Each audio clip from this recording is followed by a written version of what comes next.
Hello. I hope everyone's doing well. It is Monday night. Oh, I knew that was going to happen. I knew that was going to happen.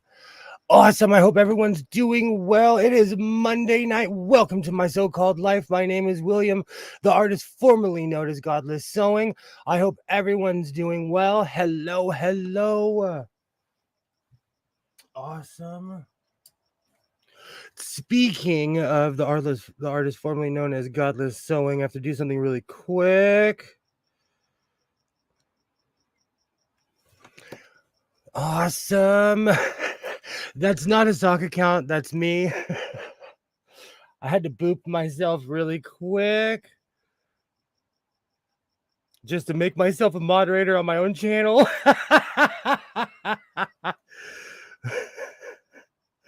Oh, I hope everyone's doing well. Awesome. It is Monday night.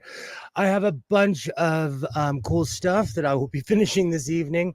In a minute, I'm going to go grab the giant pile of everything that I've been sewing on my lives this year because a few things need to be finished. Hey, how's it going? The artist formerly known as Godless Sewing. Looking good. Awesome. Hello, Skids Crasher. Are you sick again? There is something really hardcore floating around. I hope you feel better. So are we doing collars, cuffs, and buttons? Yes. Something in that realm this evening because I forgot what I was doing. Oh, that does work. That's crazy.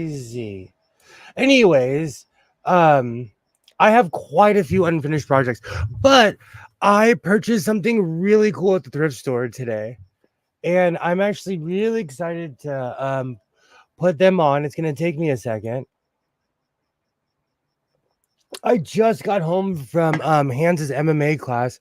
We were running around like crazy people, but it all works out with the 7:45 time. So, to all my East Coast friends, good evening. Awesome. All right. Let me take my boots off. I purchased something really funky, really awesome today, and it made me laugh. And you know what? That's what I'm all about, is having a good time. I know I dress like a bag of Skittles. I have a really crazy style, but I like the way I dress. I love what I do. The new artist dude needs a wig or something. That dome looks awfully. I have my King's knitted cap on standby if need be. Awesome. Cool. All right. Maybe a knitted.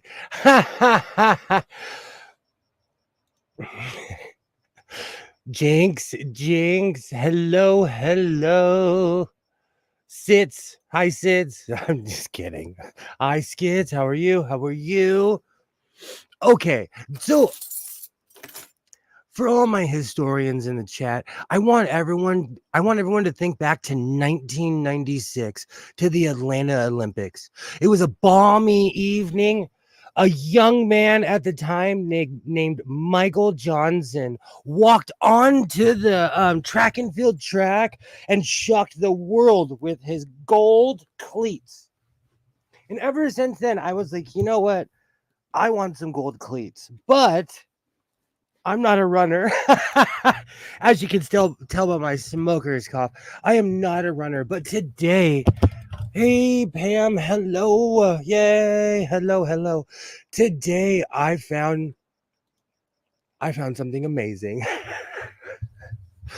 These are a beautiful. Hold on, I'll be showing these off. But I have my local thrift store is actually really predictable. It's actually kind of predictable, so I can predict sale days. And somebody with my shoe size Finally, I found an extremely shiny pair of shoes, and it reminded me of Michael Johnson in the 1996 Olympics. But I have a giant foot, so it's hard to find shoes my size because I have a humongous foot. But now gold shoes just kind of fit the whole my so-called life. The big things are coming in 2024, and we're starting with gold shoes that I cannot show off. I'm really bad at showing these off. But I paid less than a couple, less than $20 for them. So I'm impressed. Thank you. Today in 1904, Marconi transferred the first transatlantic radio message. And today in 1972, Apollo 17 landed on the moon. Did you get...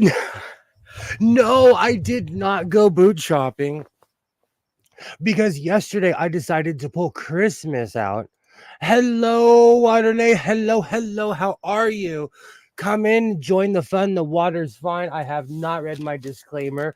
It's not like, everybody here hasn't already been here, but this program is for entertainment purposes only.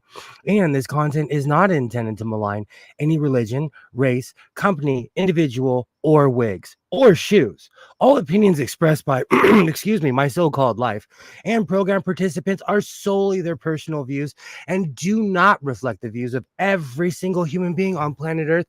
I hope everybody has a great evening flying Godless Sewing Airlines.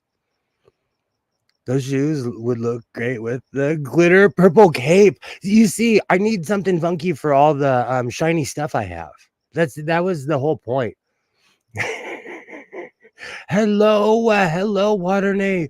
You need to get the grinding stone to sharpen those shit kickers.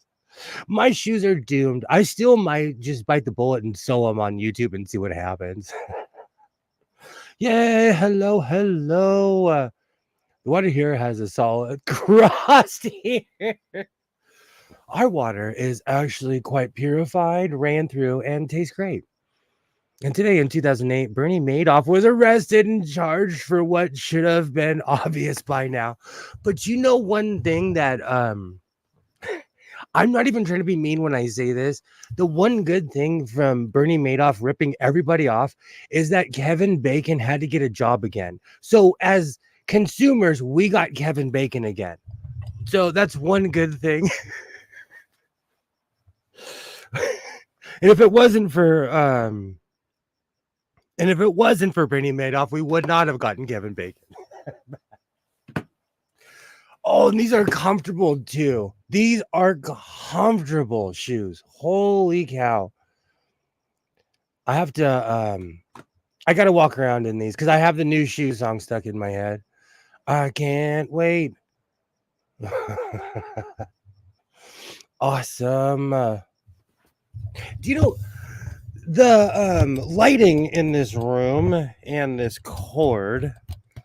I need to get better lighting, even though I had this whole room is lit up. But these shoes are awesome. And they're rarely worn. Like, again, I think there's someone who's a sneakerhead that lives near my house that's constantly donating sneakers to the Goodwill by my house. And I thank you. Let me see if I can get in by my eagle friend. There we go.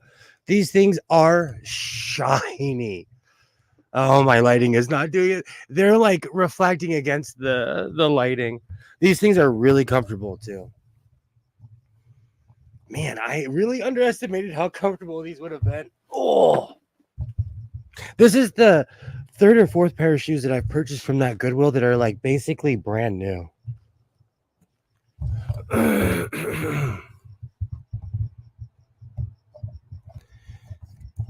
Oh, man.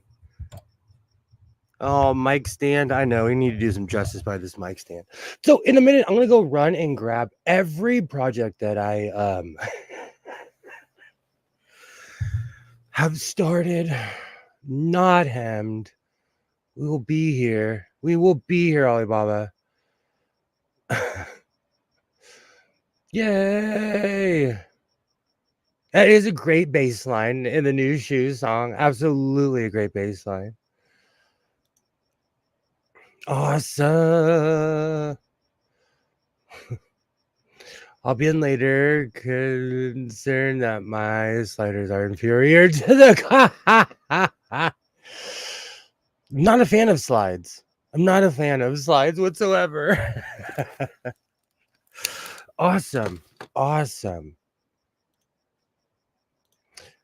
All right, I'm gonna grab my my table. It's a pile of stuff. It is a giant pile of clothes. I was slowly putting things together and I realized, I have amassed an army of clothes.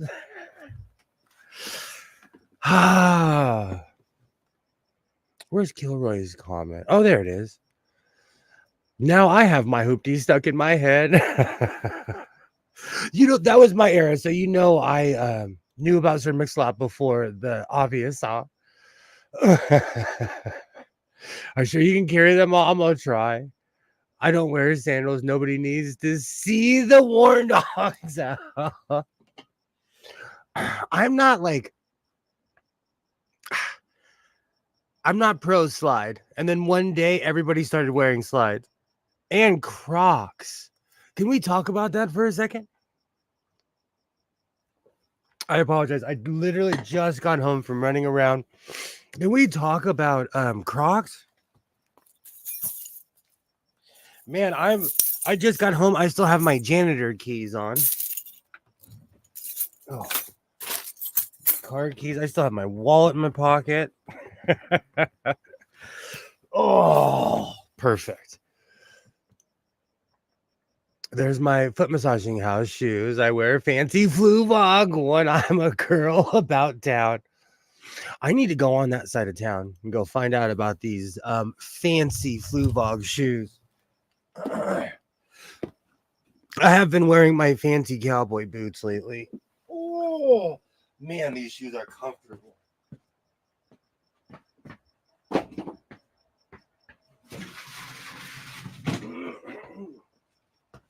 Like I said, I have a giant foot, and it's not necessarily easy to find a shoe that's my size.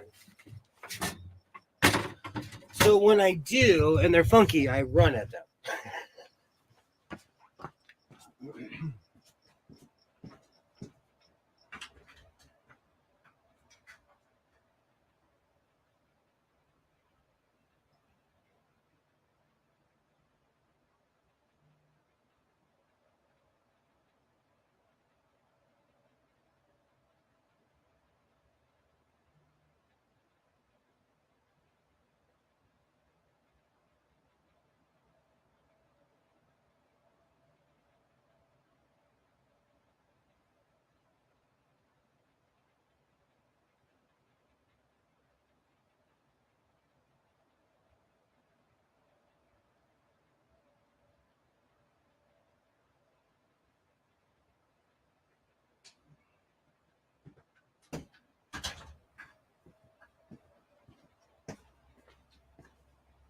Oh.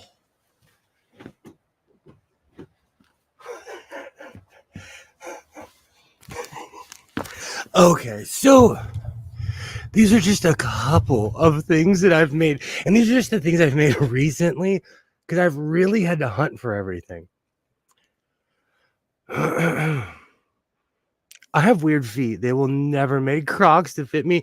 I wear size 13, almost 13 and a half, and I'm 5'9". I am a real life hobbit. So there's no judgment here. People, they look at me like, is your shoe really, like when I go to fancy shoe stores, they're like, your shoe's not that, your foot is not that big. Then they measure my foot and they're like, oh my gosh, this guy's telling the truth. Girl, do you have weird feet in the same way that William looks terrible in his glasses? You know what? I have giant bone spurs at my ankles. I have weird feet, I guess. No, I have narrow feet. Finding shoes is a challenge. You know what? It's really funny. I have extremely wide feet, and I have the same problem.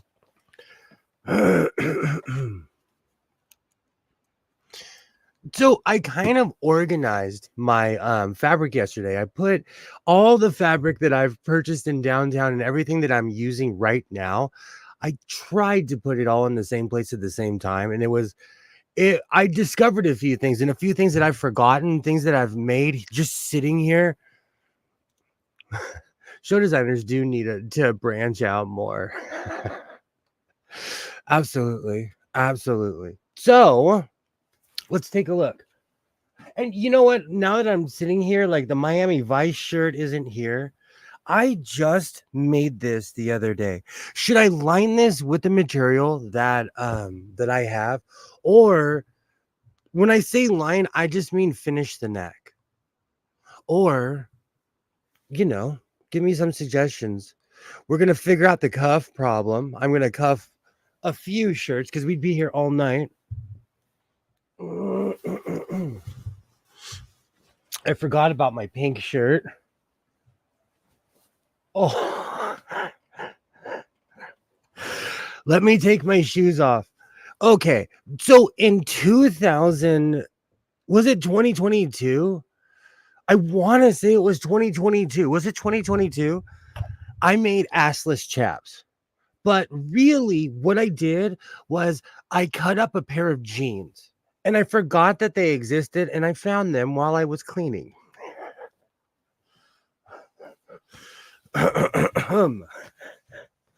I made these beauties in 2022 and live on YouTube. I'm going to try them on and see how much weight I've gained in the past year. I made them almost 2 years ago. Has it been 2 years since I've made them? White cuffs is solid red or blue. Okay, I like that. Binding around the neckline. So I'll show you what I have right now. I have purple and black binding. But I think I have a ton of black binding. I'm glad you brought that up because I have miles. Thank you, Killer. I'm glad that you're here, number one.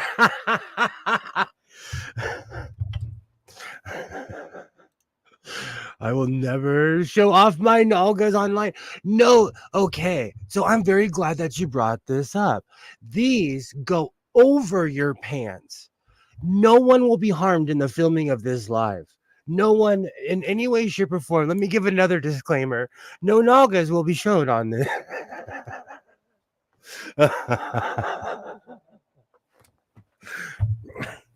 Oh, let me take these shoes off. These shoes are glorious. Not only are they gold, but they're comfortable. Holy cow. I think it's because I wear cowboy boots and I just accept it. These were made to go over. In no way, shape, or form were these made to do anything indecent in any way, shape, or form at all. Oh, good times here in the House of Sewing. Good time. Oh, but tonight I'm going to review quite a few things that I have made this year. Yeah. I got this idea from YouTube too. It's not like I was looking somewhere nefarious or doing anything nefarious, but I actually really liked the way they look. And it was a really cheap way to destroy a pair of pants. I'm kidding. But I look at my craftsmanship and I really I knew what I was doing back then, but not like now. And they look good. Oh, these look good. Come on. Give me a quick second. These were made to go over your jeans cowboy style. But these were supposed to be, like easy DIY. A couple of years ago, I was making a video every week, so I needed ideas. And some were complete wins. Oh, let me take off my phone holder. And this one, okay, they still kind of fit. That's a victory. Oh, these things are. Oh. Oh, I have the table up, but these are total cowboy. Oh, look at it. See, that's nothing too crazy. I'm gonna wear these for a while. I'm gonna. They still fit after all the weight gain, after all the cookies and ribs and cheeseburgers. My chaps still fit. It's gonna be a great night. It is gonna be a great night here in the house of sewing. Busting out the chaps early. I forgot about all this awesome stuff I've made. Like, I forgot about the cheetah coat. I made such a big deal about this because I made this with the oh, hold on 1 second. I can actually oblige that. There you go. That's Brokeback Sewing right there. This was my avatar forever. Forever I had this as my avatar. Oh, good times. Good times. But I forgot that I made the cheetah coat. I'm going to have to back up and change my angle. I think next year I'm going to have to graduate and get rid of the Golden Girl chair because I need more room in this room. And I think it's time.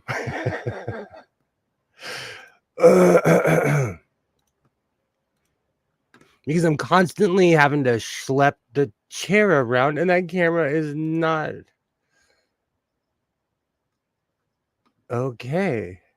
There we go. Let me check real quick.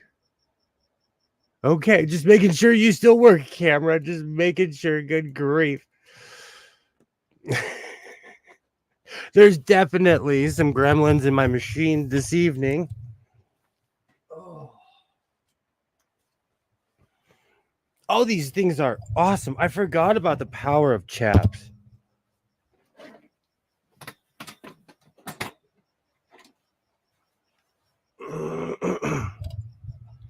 Awesome. So I've made quite a few things. I've made a bunch of turtlenecks, shirts. I kind of forgot about it because every week I come out here and I make something, but I miss lining something. Like Alibaba said earlier, no buttonholes were harmed or used in the filming or making of anything that I. It's the detail. It's the small little details that I need to finish. So tonight is going to be a bit of rambling and sewing. I pulled out my my Christmas stuff and I thought about how different things were last year and how things are going this year, you know? And I just want to say if you're having a bad day, a bad year, it'll get better. A year ago, I had a ton of drama. I was smiling, acting like everything was okay, and it wasn't. And I won. And here I am a year later wearing these beautiful chaps. So just remember that. I had it was strange pulling out everything because it made me realize how much stuff I've made over the year. Oh. Oh. The old sayings, fit and finish. Oh, I need to back up. These chaps, I made these things almost 2 years ago and they still fit. That's awesome. These are awesome. Let me lift up my jeans a little bit. I like them. See, but like, I like the biker horse riding style.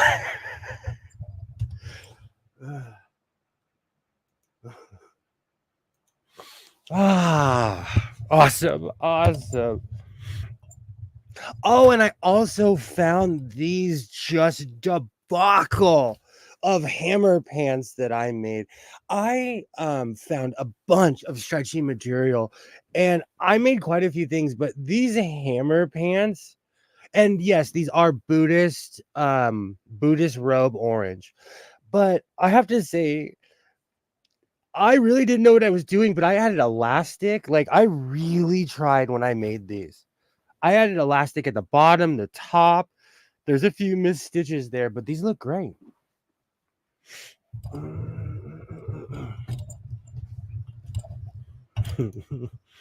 I keep thinking my computer is about to give out. I'm nervous about the.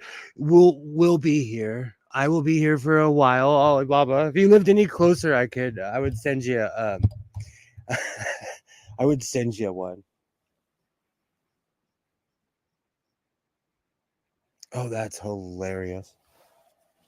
And these shirts I just recently made, but I forgot about how I made a star shirt in almost every print, and this is beautiful. And it's warm. So I think first things first is I'm gonna put a collar on this. And I think I'm gonna line the I think I'm gonna line it. It's a good place to start. There's a ton of stuff here too. And with the cheetah coat, I haven't decided if I'm gonna line it in black or with itself. Because I think I still have a ton of this cheetah print because I purchased 8 yards of this. Oh, the chaps are epic. I forgot about these things. Awesome. All right, let me find. I still have miles of that material I use for lining. I think it's right here.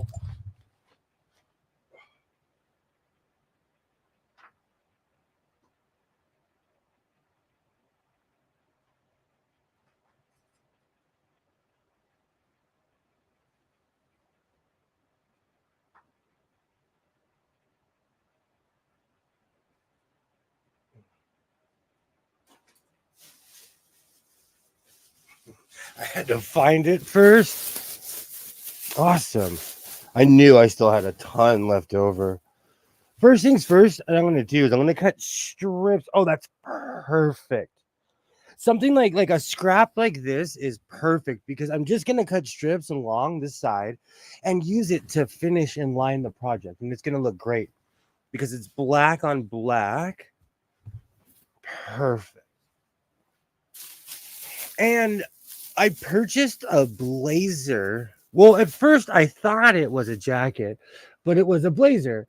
And so I added a really awesome patch on it last night. Let me grab it.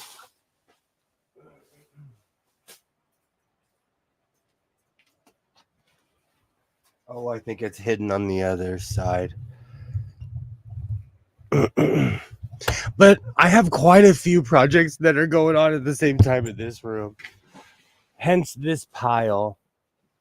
So I have a question about my turtleneck. This particular turtleneck came out perfect. Should I line the sides, leave it as it is? This is an extremely stretchy material. It's thick. I didn't line it with anything. This was pre-serger.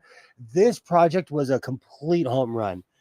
It reminds me of Mark Short because Mark Short went off because Mark Short said that this turtleneck like changed the way I look. So it will forever remind me of Mark Short. But um, what should I do? Should I just keep it as is or should I line it?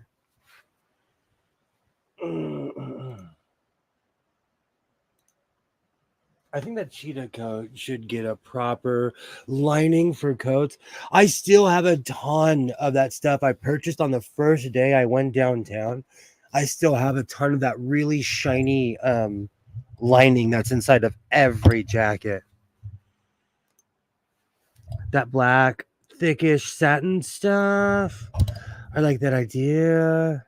His name is Will, and he's addicted to. In a weird way, I am. I'm waiting on quite a few Amazon packages right now. It's more of the tactile thing of being able to go through the shop and look at stuff. Liner turtleneck is a no in my opinion. Keep the turtleneck as is since you're so happy with it. It's perfect in my eyes. It just kind of fell in the project pile, but looking at it, like Do you know what it is? It's when I wasn't trying. I absolutely was not trying, and this just came out perfect. Hey Mo, how's it going? Hey, how's it going? Awesome, awesome. All right, let me clear away a little bit.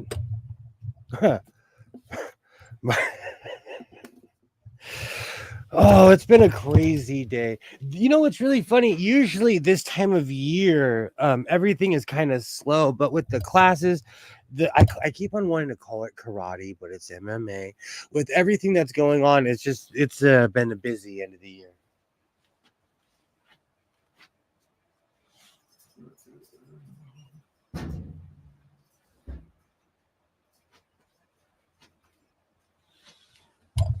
Perfect. Hey, how's it going, Mo? Hello, hello. Awesome. Great to see you. Great to see you. Be honest, it's just calisthenics, then a slap fight. Oh, I'm so glad you brought that up. Um, the kids were really riled up today. So he went to the back room. He came back with a bunch of pool noodles. To anyone who that doesn't translate, they are foam sticks that float in the pool that you're supposed to lounge at. But this man had an ingenious idea. He had the kids square off, and they were going at it with these foam pool noodles. I think that's how we should resolve all disputes from now on.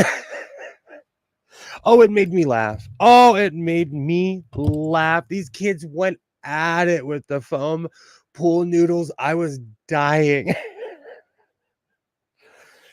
And I feel weird videotaping other people's kids, but it was definitely America's funniest home videos worthy. Oh.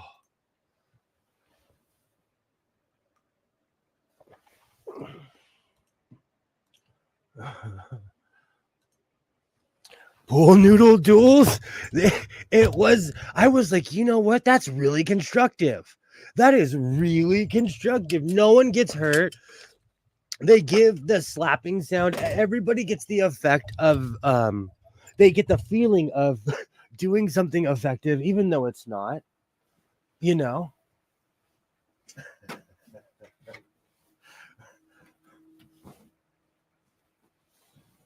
Oh. And there is strategy behind it because they were doing the ducking and dodging and teaching the kids to be nimble. So they weren't just letting them whack each other. But I was like, you know what? That is such a that's a good way to stop to figure out disputes. I've done that. The noodle doesn't last long. I can see that's the one thing about adults. We are a bit aggressive. It just made me laugh. I was like, you know what? That's all right. That's all right. Because my ex-wife goes to the classes as well, and she's a bit squeamish. And I look at her and I'm like, how can you, if you're so squeamish, what are you doing sitting here? But that's a good way to settle disputes is pool noodles. Oh, it had me dying. I was taking notes. I'm like, I need to get some pool noodles.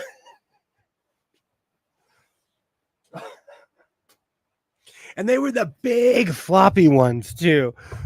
So you were not landing any hard punches whatsoever.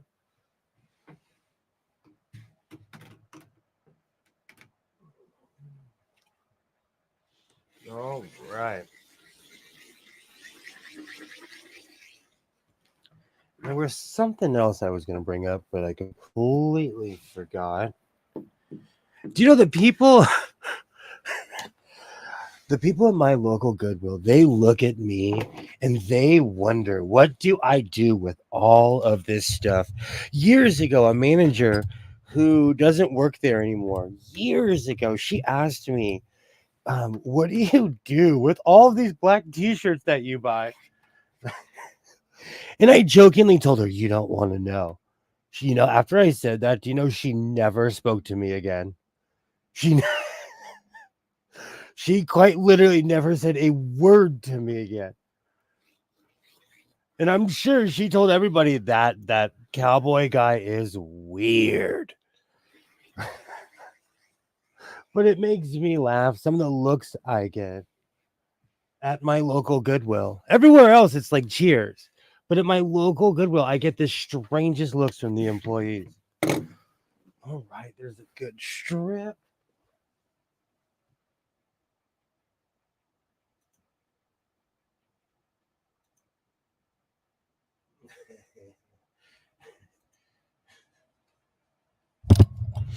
Oh, let me get over here real quick.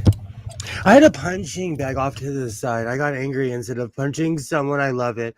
I'm getting my son one for Christmas, but I have a feeling that it's gonna be is the entire family's gonna use it. Do you know? I don't know how long ago, about a month ago, a week ago, a couple weeks ago, I bought an exercise bike and I use it all the time still. I put it in my I put it in my closet. It's literally in the middle of my closet. Excuse me. I go in there all the time, but it's just sitting every time I walk down the hallway, I'm like, all right. And I literally just go and write. I have a mount for my phone. Good times. Good times. No. They are. And they're just big leather bags that you fill with sand. But again, as someone who knows how to sew, I look at certain things and I'm like, oh, that's just that's just a big bag that's sewn together. You can see where they serge certain parts.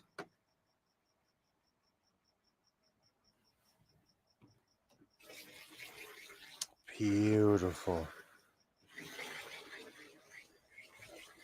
Perfect.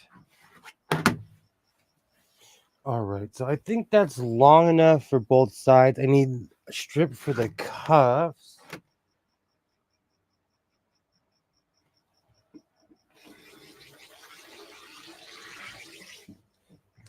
Beautiful. I'm still really stoked that I got those golden shoes. Those scream Vegas, even though I already have like a couple sneakers that I used to call my Vegas sneakers. All right. Let me move the turtleneck.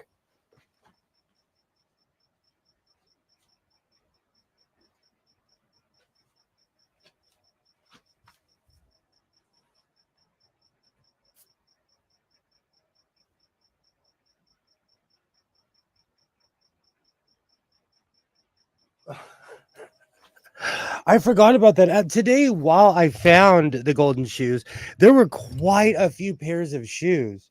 But then I didn't want to, like, I'm not a shoe person. I'm not necessarily a shoe head. I'm not one of those people. I could have one of those shoes that are worth like hundreds of thousands of dollars and I would never know because I'm going to like wear them to mop the floor with. Literally, like I need a comfortable pair of shoes for a few industrial things I have to do at my job. But if they're comfortable, I wear them. If they're shiny and goofy, I'm going to run towards them. But I had to stop myself today because there were quite a few size 13 and 13 and a half. But I have an extensive collection of shoes already. And this is the time of year where you do things for other people. Let me get my this is old school. I have not done this in a while because I have the serger. I have not lined anything like this in a while. Oh, that's funny.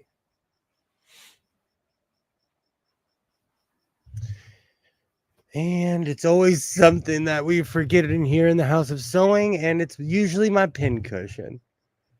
Do you know I've done all this cleaning and I've really just hidden things from myself.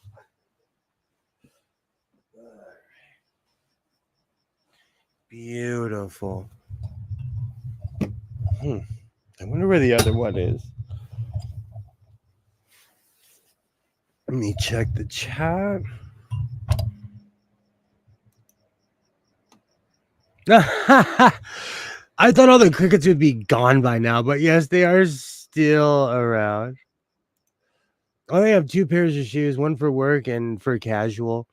Well, what I do know is I purchased I used to be just like that as well, and then I started purchasing shoes at the Goodwill because I wear size 13 to 13 and a half depending on the shoe. And so shoes are expensive with my giant foot. So I definitely shop around. And I in a weird way, I just all my trips going to the Goodwill, I've amassed this army of shoes. Oh, this is gonna look good. With the black lining, this is gonna look really good. Okay, let me pull this over here. Man, ever since I've purchased a working serger, I really don't have to do this, but I like the look. Perfect. This shirt more than anything else, I was gonna turn into a hoodie. I had all kinds of plans, and then I messed up the hood, but it saved me a trip, so to speak, because I like the way it looks. With the lining, it's extra thick, but it's everything that I want it to be. So I'm just gonna add a neckline, call it a day, and put a vest on top of it. Perfect. There was something else. And yeah, the crickets are they're in full swing because today, although it's cold at night, it was like 78 degrees today or something crazy. So it's still warm. It's still extremely warm here. Well, still warm. And the funny thing is, it was 78 degrees when young Mr. Sewing and I took a really quick trip to Walmart. That's when I got the shoe. Amongst other things that I was supposed to be doing. And and I can't remember what I was gonna say now. All right, let me put that last. Oh, oof! That one got me. That one definitely got me. Yeah. Oh, Mo, you have size 14. Wow. Maybe if you cleaned your shit up, the crickets wouldn't have a place to hide. Oh, Kilroy, that's why we need you here. That's why we need you here. So true. But my house is infested. Like, there are crickets above my head. They're literally in the rafters. They're looking down at me. If you can hear a cricket, I consider it yelling. I feel like, do you know how tiny crickets are? They're screaming. Should get another pair or two. You're not wearing the same shoes every day. Keep them fresh. That's why I wear my boots every day. That's true. I do. I wear my boots every day. That's why I destroyed my fancy boots, which became my everyday wearing boots. You got King Kong feet, Mo? Absolutely. That is. There's nothing wrong with having a big foot. Big foot is in there. I have 13. See, Ollie Bob and I have around the same shoe size. A couple of inches thick now. Oh, wow. Well, on the edge of water like ponds. That's crazy. It's the weather is really crazy around here because it's hot during the day and cold at night. So, strange weather. All right, let me grab my scissors. I really got myself in my thumb. Oh. But nobody said that sewing was for the faint of heart.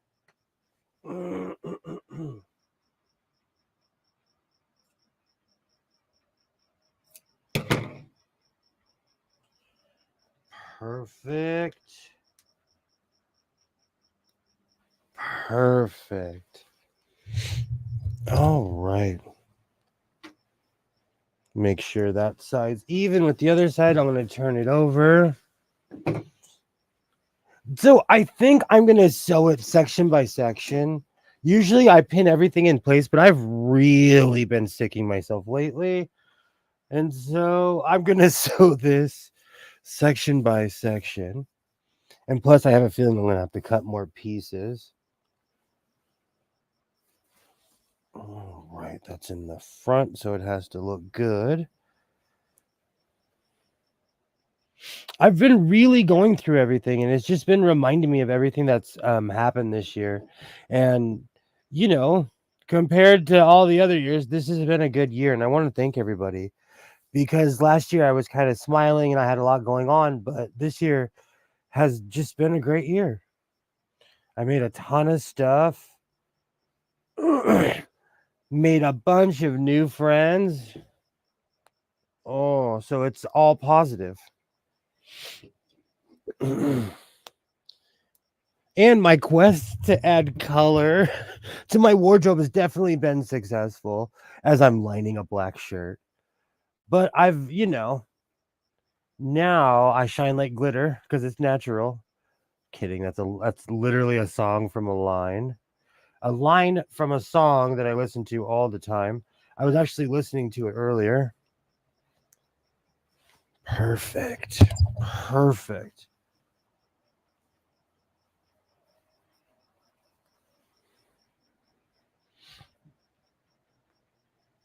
And yes, my house is infested with crickets.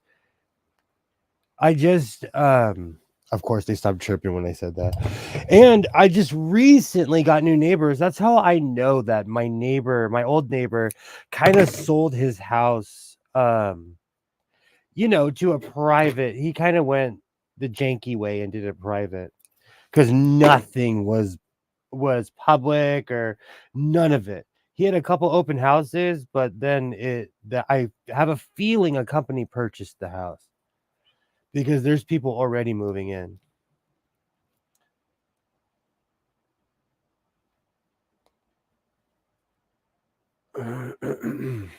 I hope they like sewing machines.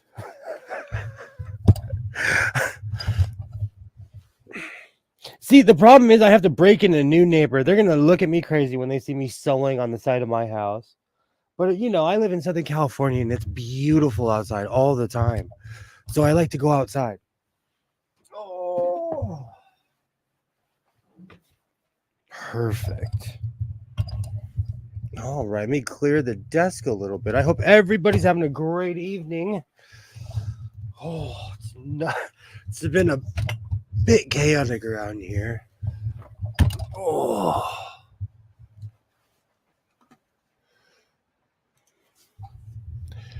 makes me think of ice skating, definitely. Yeah, true, very true. Yikes! You know what? I actually wonder about that. How many people fall through their ice every year, trying to do a figure eight? Because I see these amazing videos. There's this guy. I don't know where he lives. It's got to be like Nova Scotia. It's somewhere. But he throws a puck down and he just starts skating in a lake and it's endless. And he just has his stick and he's just floating down. It's actually beautiful to watch. That is scary. That is very scary. Could you use a sonic repellent for the crickets to run them off? Is there such a thing that exists? Because I will Amazon it right now and turn that thing on. Or can I get one of those old AC motors and turn it on? Will that I know many. So outside in California, it's beautiful. Sometimes more during the summer, I eat my breakfast outside. It is beautiful. Someone got pulled out of Randu Canal in Ottawa, close to death from hypothermia. Saved in the last minute. That's crazy. That's crazy. Mm. You know what though? That happens a lot here in a place called Kern County. A lot of people go to a river here, and every year hundreds of people drown, which trips me out because it's like, why would you? Same thing happened in Oregon when I lived in Oregon. It's a lot of people who only go swimming once a year. I saw people skating on ice that had been formed under perfect conditions to make it fully clear like that. Oh, that's beautiful. I watch a bunch of hockey content, and I think it's extremely beautiful when somebody like throws a puck down and they're just endlessly skating. But these are people who live in Alaska, or they live way north. I still marvel at people who make hockey rings in their backyard. They're like, "Oh, all you have to do is put some plastic down, put up posts, and put your hose out." And I'm like, it does not get that cold where I live at all. Not at all. I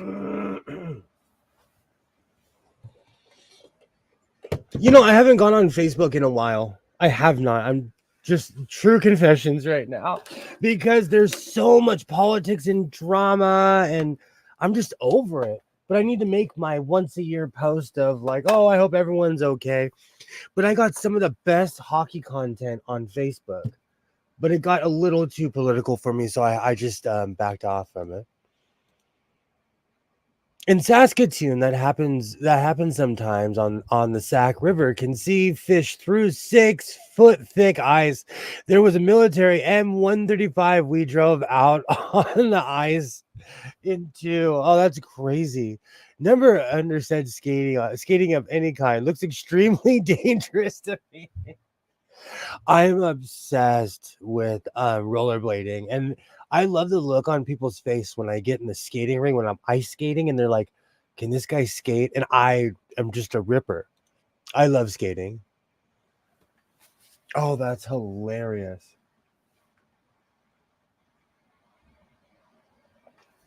But I learned ice skating at a very young age. There's a lot of people, it's like it's one of those things. Currently 32, but with the wind chill, it's 26. Let me turn the word up. I don't know why it got so low.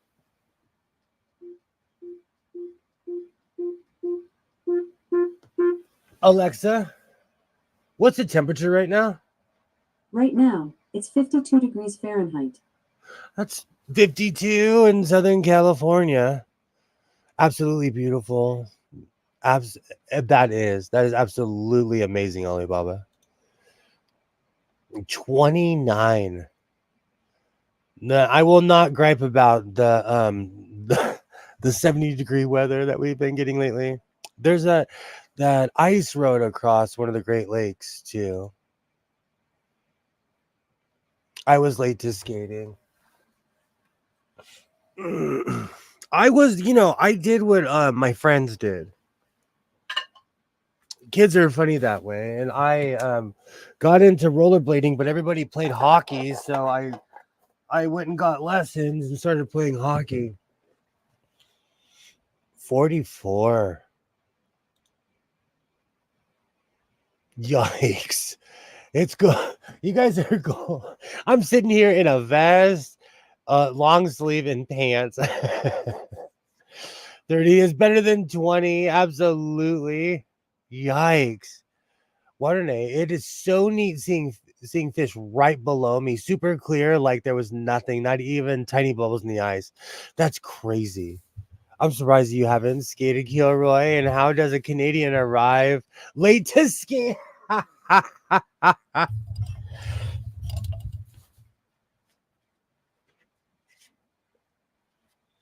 All right, we're gonna play that game again of what's in the bobbin and how much thread is in the bobbin. I'm voting enough to finish this project, but we'll see. Oh, wow. This machine is becoming old reliable. I know you're not supposed to say things like that out loud, but this machine is slowly becoming old reliable. I'm going to go a bit old school with a zigzag stitch. Man, it's been a while since I've lined anything like this because I have the serger. But there's many ways to sewing. I was in Victoria, then Germany, then Moose Jaw, Saskatoon from no snow to super cold. I was about to say I've been to Saskatoon. It's the most snow I've ever seen in my life. My house was 64, and I was putting the hot water bottle in the blankets. Same. Every time you hear the heater kick on, you would laugh if you saw what I had it set on. You would laugh, like the East Coasters and like people like Pam would laugh if you saw what I had it set on. Like, but you acclimate to where you're from.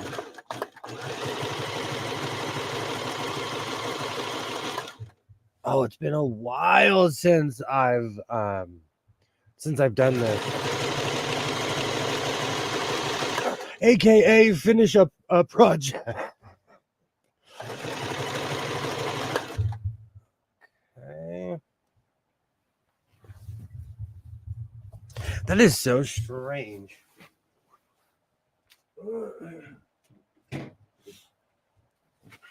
But crazier things have happened today. I grabbed the coffee lid of my coffee cup that I take everywhere, my pink and blue one. I take that thing everywhere. I put it down. I turned around and it was gone. I mean, in my kitchen, I lost a lid.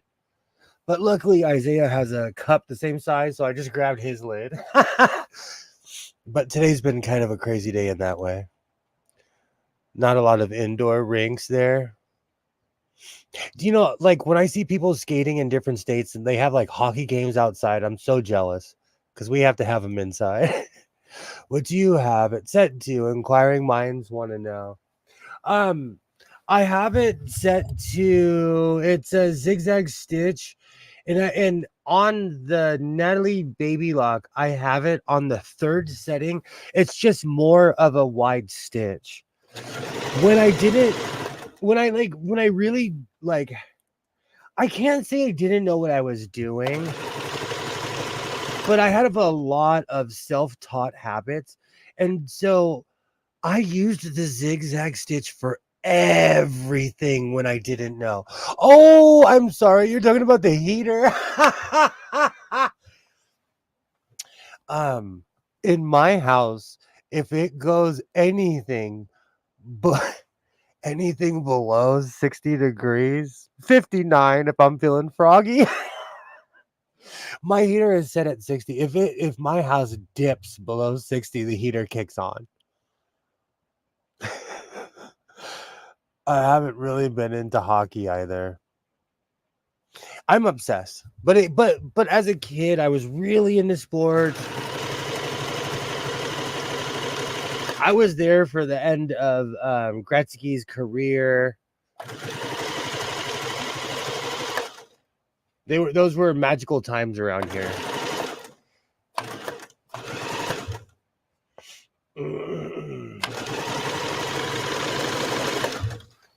All right.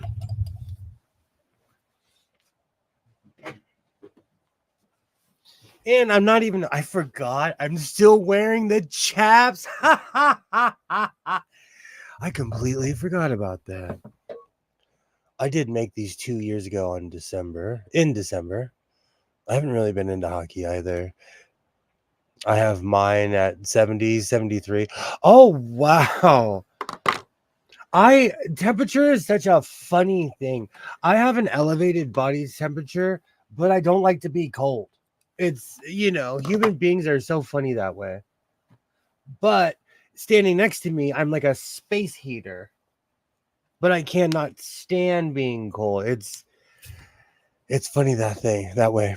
The thing is, outside being active is not the same required temperature as hanging out at home. That is true, because when Isaiah was doing his MMA class today, I was quietly reading my book outside in peace. Do you know, it's so funny. That's the one thing. Isaiah's going to be attending on campus a couple classes. I miss all the reading I would get done. So I'm excited. I'm finally going to finish my SG1 book that I've had for a couple years now. And because I'm grown, I've already Amazoned the entire series now. There we go. Perfect.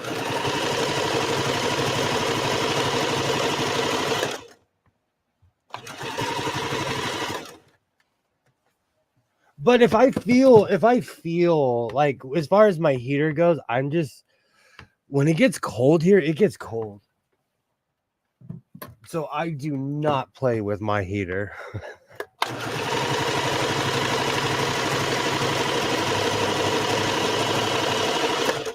Beautiful. Perfect.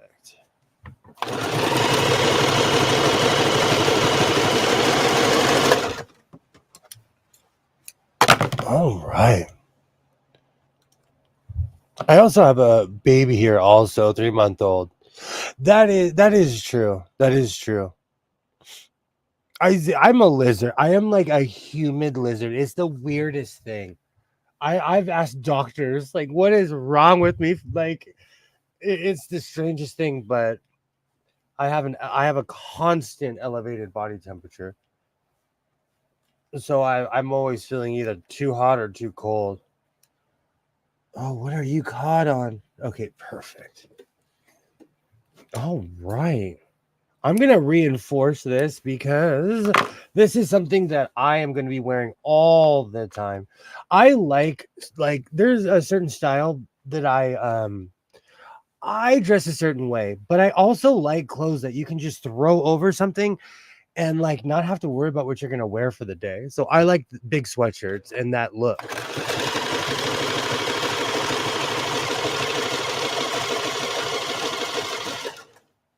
Because for as much as I like getting dressed up, when I'm, like every day, I dress like Val Kilmer, Willie Nelson, Fred Sanford.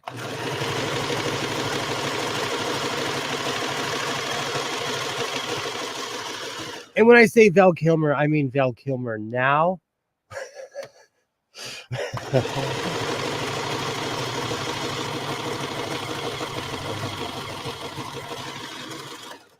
Perfect.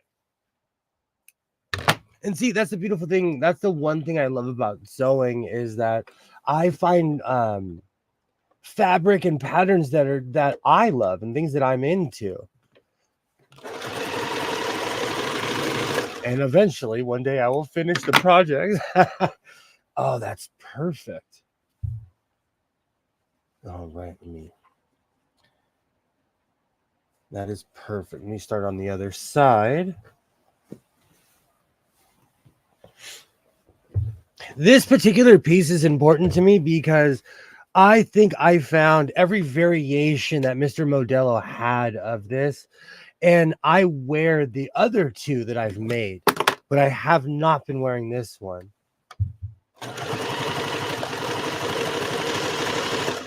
And I love the star combination on me.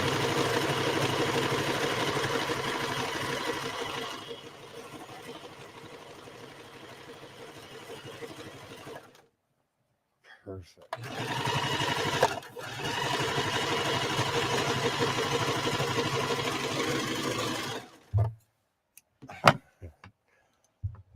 I think a lot of California houses aren't that heat tight. 70 would be a high build. Oh, maybe we're just my bills are always outrageous though. They're outrageous because this room is lit up like Dodger Stadium. I've just accepted it. I've accepted it. Like I have just accepted the fact that we're gonna pay through the nose. All right. That's perfect. So let me grab the other piece, make the cuff pieces. Whoops. I forgot that I had that as my lock screen still. Oh, good times. Oh, whoops. Not editing the name. We'll go back to my friend here. All right. Do you know what's really funny? I went off. I was giving my son a speech about how our local Goodwill doesn't have anything. I'm like, man, this place, it's literally a giant empty room. And I walked in today and they had every shoe that was in my size. So I had to eat a bunch of crow and my words at the same time. It's funny how that worked out. But I'm thinking more of the lines of sewing machines because on the other side of town, every time I go to a certain Goodwill, they have a sewing machine there. I do not necessarily buy it, but you know, my Goodwill is pretty empty. It's weird. It used to be a Pep Boys, so it's huge. It is a giant room.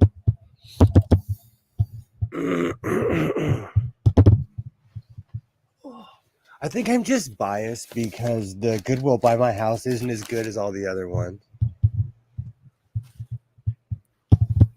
But I'm going to ask the question again. And I did like the positive feedback I got last time. But should I do a thrifting video again? It's been a long time. Because like I said previously, like thrifting is something that I do so much that like I go thrifting almost every other day or almost every day, depending if it's open. Because I work extremely early in the morning, so the Goodwill that I drive past do not open till 10 o'clock. And I go to work at I'm on the road at 3:45 in the morning. All right. Man, it's been so long since I've done this. I'm a bit rusty at getting the first initial cuff in. Perfect. Oh, that's running.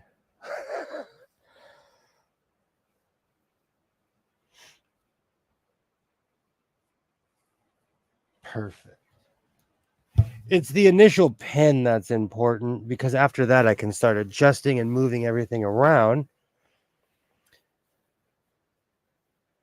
And people have different methods. I like just draping it over, giving it a enough to where you can actually see that it is a cuff.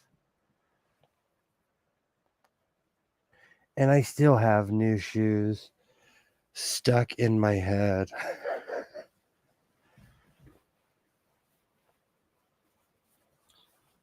All right. And I have to stop myself. I told my son like tomorrow if I'm going to buy another pair of shoes, you need to stop me or at least tell me. My son's good at that. Like he's not shy. He'll tell me to my face like, "Do you have 9 or 10 of these?" I always enjoy the thrift finds. Good to know. Live thrifting? Do you know I'm actually waiting on a brand new phone that's being mailed to me right now. I do not think that my phone could take it. The phone that I have now, it can't even handle when I walk in my kitchen. And my son recently got a cell phone. He's in the back, literally in the backyard on his cell phone. And I'm like, how do you get reception? How is this possible? So I think it's my phone. I like seeing a good thrift haul. Good to know. Thrifting video would be nice.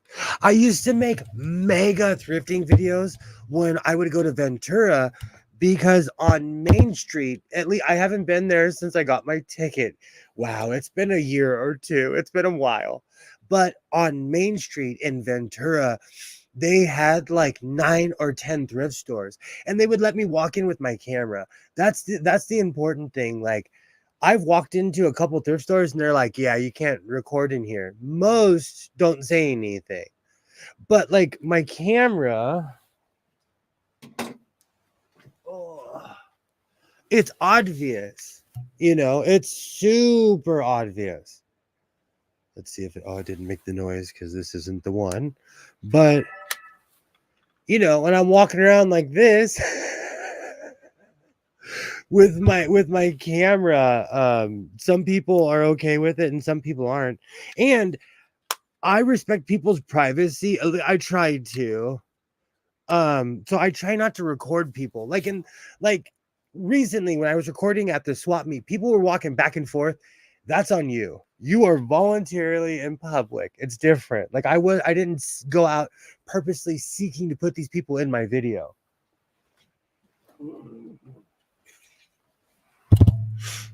But I go to quite a few thrift stores. Thrifting video would be nice. With that camera, you look like you work for TMZ, which isn't rare around here. People respect my camera because it's a Canon. So they're like, okay, this guy's kind of not playing because my camera is no joke. But I do look like I work for There's a lot of paparazzi around here. So I would be able to blend in. And I have a Nikon camera with the reach out and touch somebody lens.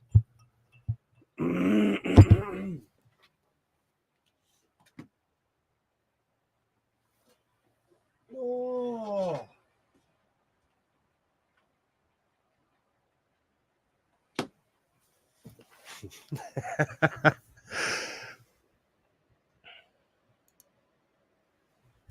Do you know what's really, really funny that you would say that? Um, Someone offered me a job to work for TMZ, and I turned it down. You know, if you ever want to test who your character or who you are, get an offer for something like that, and it'll tell you who you are as a person. But and I knew that this person actually worked for the real TMZ, and I turned them down because I couldn't take stalking famous people. I do not have that kind of attention span.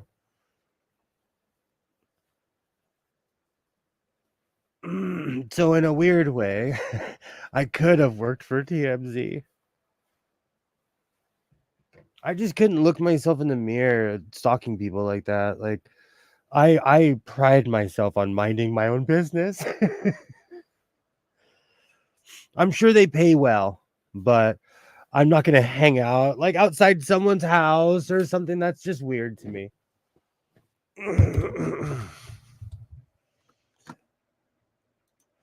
I was rocking out to that song earlier. Oh, that reminds me.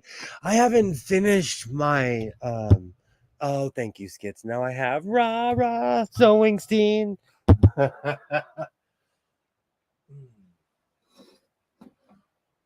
Oh, excuse me. I still have the cape in my living room. I need to finish that. That was another question I was going to ask. For my cape, I have a ton of, let me show you. Oh, I have a ton of black ribbon and all kinds of really cool stuff.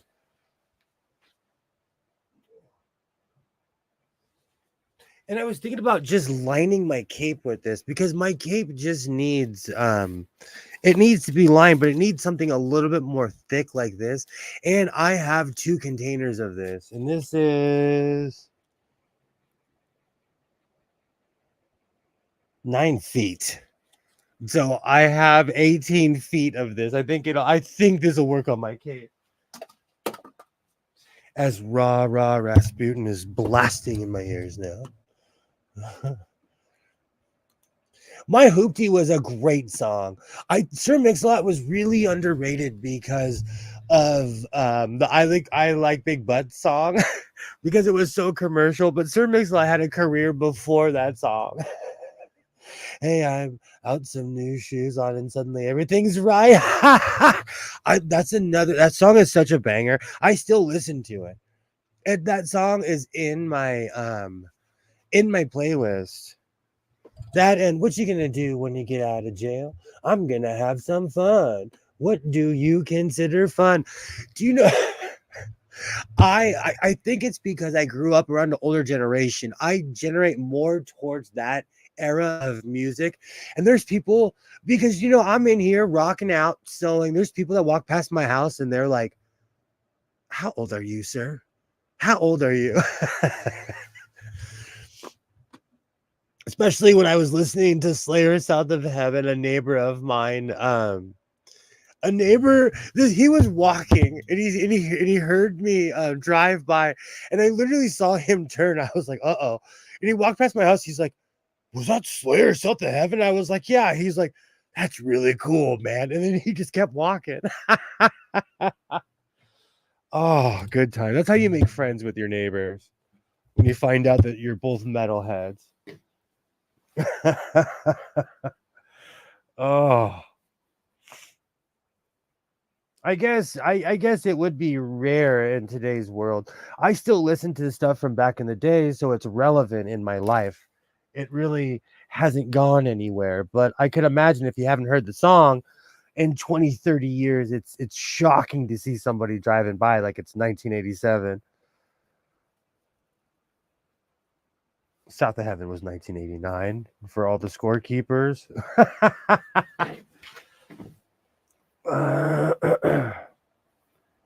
All right. Man, it's been so long since I've done this.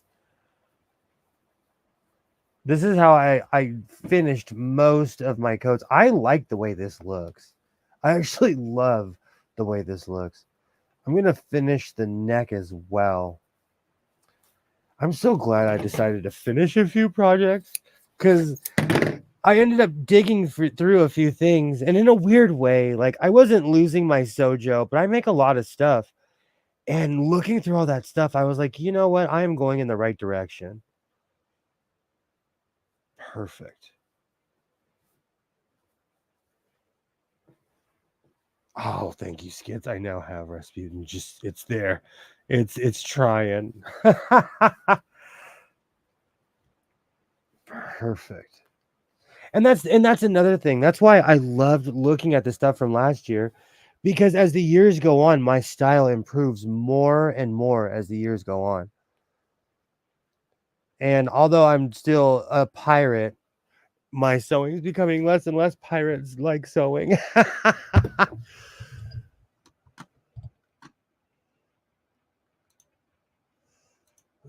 I suppose I will even make sure they match. I still have the original oppressive. Oh, wow. Alibaba, that where I live, that would be worth a lot of money.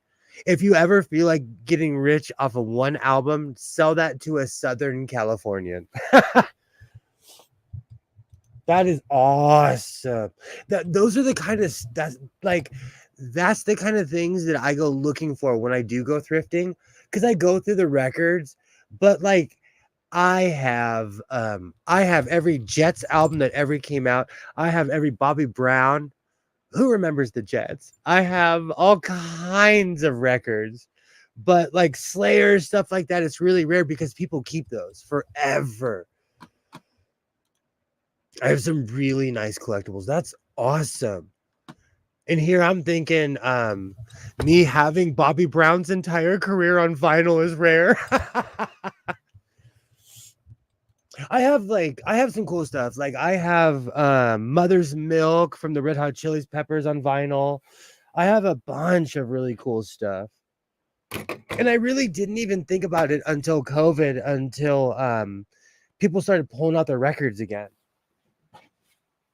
And I started watching this guy named Bobby Hemmett Actually, I watched him before the internet, but I started watching a lot of his old stuff, and he has this weird conspiracy that the records just sound better.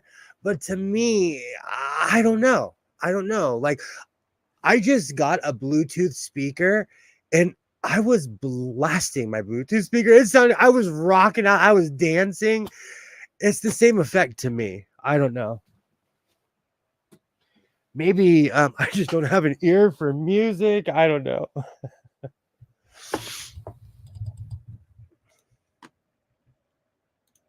I have some really nice collectibles. That's awesome, Alibaba. That's awesome.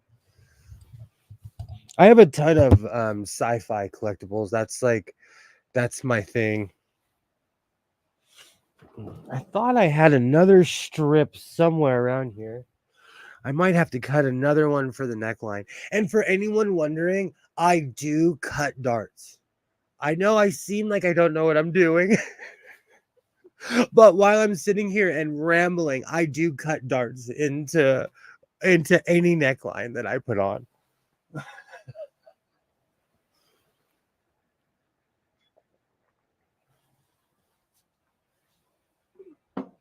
All right. Let me move my coffee. That's just a disaster waiting for a foot to kick it. I think the records have more sound from a new record and super turnable though analog path amp and paper cone speakers. So you're saying like it depends on the delivery system? Because I have Sony headphones that I remember getting for Christmas in high school that I still have them and they still work and they sound better than a pair of Beats. But maybe that's my bias. I think I'm going to have to cut another strip. Okay.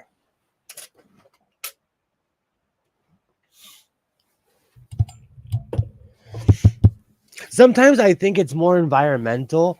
Like when I was a kid, I used to rock out to the Doors, but I think it was more of my teenage angst and everything else of why I really liked the Doors because I don't listen to them like I used to. And I still listen to the Slick Rick album that I bought in 1989. I still listen to Nine Inch Nails. There's certain like Faith No More after all of these years, I still listen to them, you know.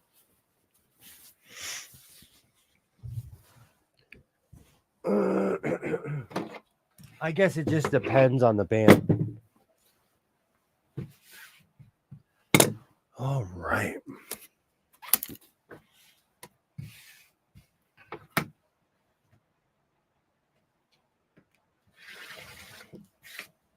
Beautiful. Let me grab my phone. Oh. Excuse me.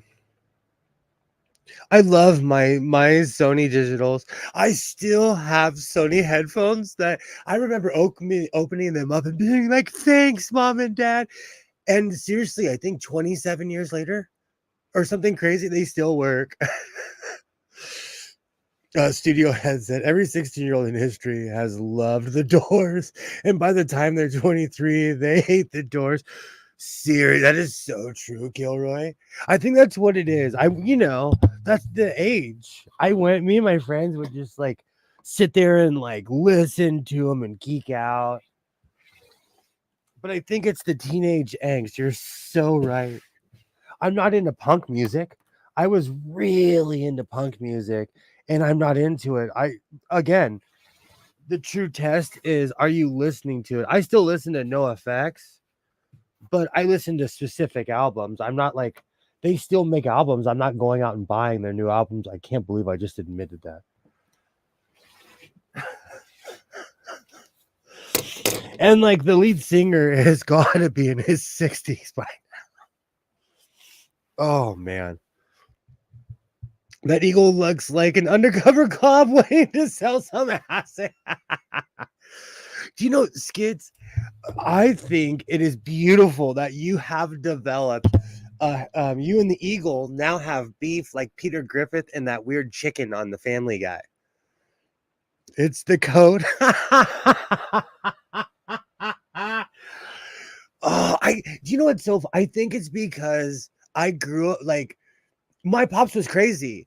And so he would always tell me like all these mannequins, he'd be like, bro, it's 30 pounds of plastic. They're not even real. He'd like push him over. He gave that one a heartbeat. So they're just inanimate objects to me. You know, they're just tools. But I love how you have a beef with with the eagle. Oh, that's awesome. I knew a lot of punk bands. I put one on here and there. I'm the same way. Well, see, that's the thing. Like, there's one band that I fell in love with. I traveled around. I've seen them so many times, but it's that one day I asked myself, like you're into this one band. Oh, I have to highlight this comment.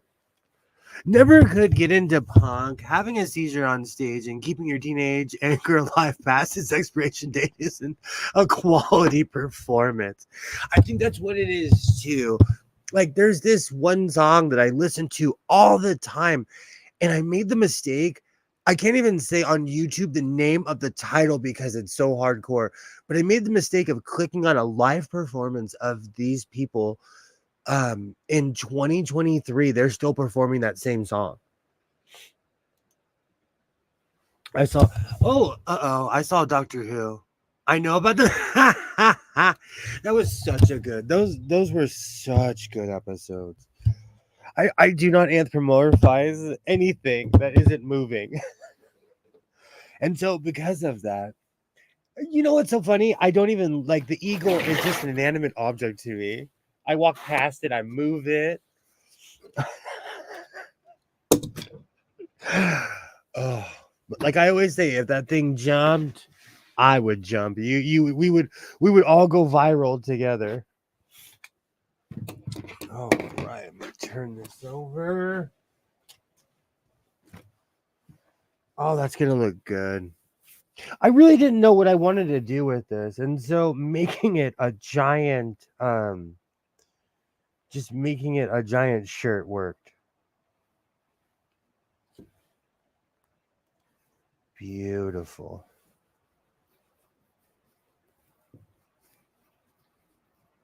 Perfect. All right, let me turn this over.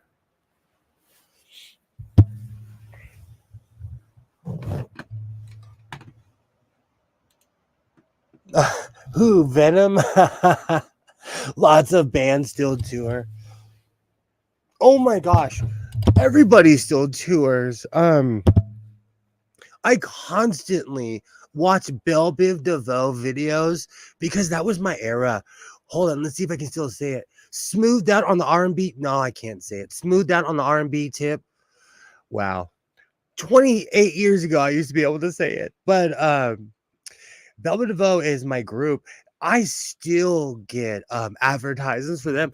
Belle Biv DeVoe is performing at so and so performance center. DJ Quick, all of these guys are still like whatever you're into.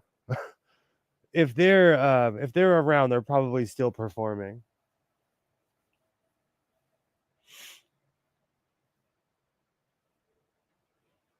And you know what? I saw Iron Maiden, Motorhead, and Dio. And Dio was up in age, and it was an amazing show. An absolute amazing show. I mean, like, it was awesome. I think it's because I was in the pit for that show, but it was just a great show.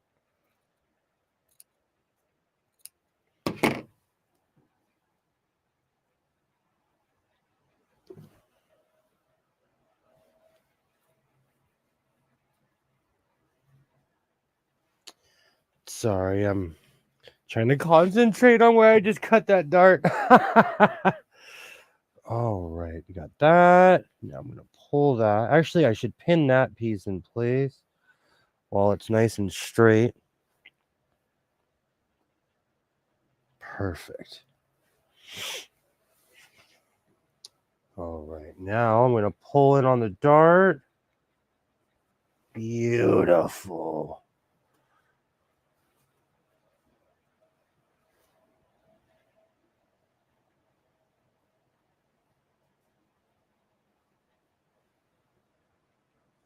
Perfect. I had to make sure. I get all quiet because I'm trying to make sure that it's actually lined up so I don't have to sew this thing twice or fix it on the fly. Perfect. All right, now I have new shoes stuck in my head again.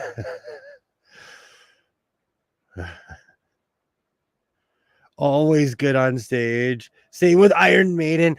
Oh, I had such a good time. That was such a good show. And I went to this beautiful place called the Long Beach Arena, which I have been many of times. I've seen Snoop Dogg there twice. I've seen Ozzy there. I've seen countless shows at the Long Beach Arena. Right now, I could get in my car and just say the words Long Beach Arena, and my car would drive itself there. Because where I live, that's the end of the freeway. Not all of them, but one in particular. Well, it used to end at the Long Beach Arena.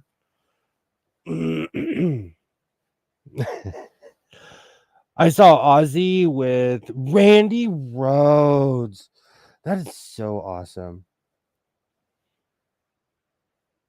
Way back in 1982. That was 41 years ago.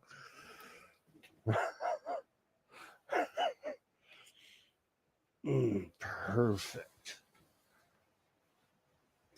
I'm trying to think. I've seen quite like that's a great venue because I've been to a bunch of outdoor venues and I'm not a fan. But the Long Beach Arena is a great place to go. And the aquarium's next door. The Aquarium of the Pacific.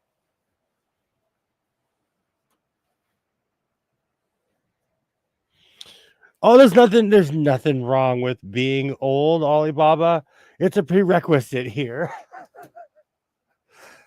Matter of fact, a lot of things make me feel old nowadays. It's just that the world's changed. That's all. All right, let's see how this looks.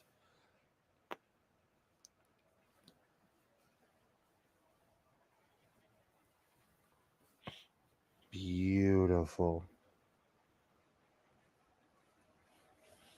I mentioned the other day how I went to a show to one of the dads at the MMA thing, and he's like, "Bro, that was 26 years ago." And I was like, "Oh, it felt like last week." It honestly felt like last week. Oh, all right. Add one more pen.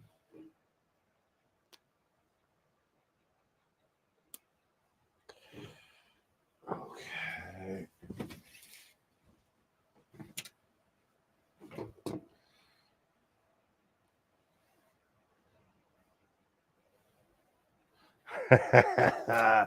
Beautiful.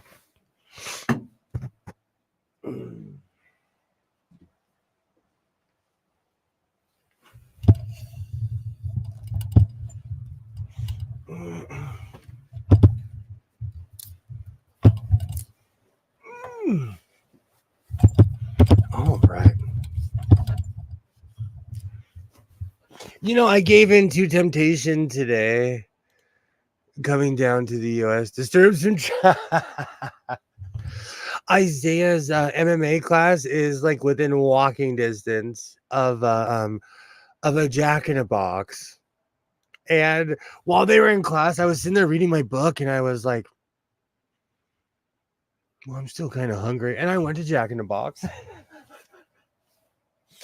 And I have a bad feeling I'm going to go there a lot more because it's right next door. And there's a really awesome carniceria taco place, but they were like scrubbing the floor. You know, I respect people that work hard, so I left them alone. I was in trouble then. Oh, those were the good old days. It meant something different back in the day. All right. Perfect. Oh, let me switch my angle. Do you know, one day I will figure out what camera is what. One day I will figure it out. Oh man, the Kings lost so bad last night that I haven't even checked to see if we're playing tonight. Man, that's why it's good to have a bunch of hobbies and not be emotionally invested into sports. All right. Beautiful.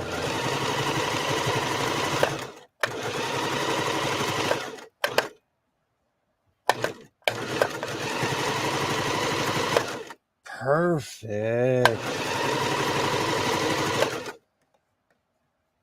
Oh, this is coming up. It's been a while since I've done this, but I love the way it looks when you line things this way.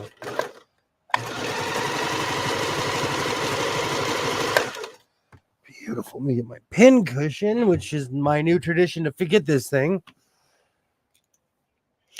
We can't let the sewing machines fool us. We won't get fooled again. Now I have that stuck in my head. Awesome. Perfect.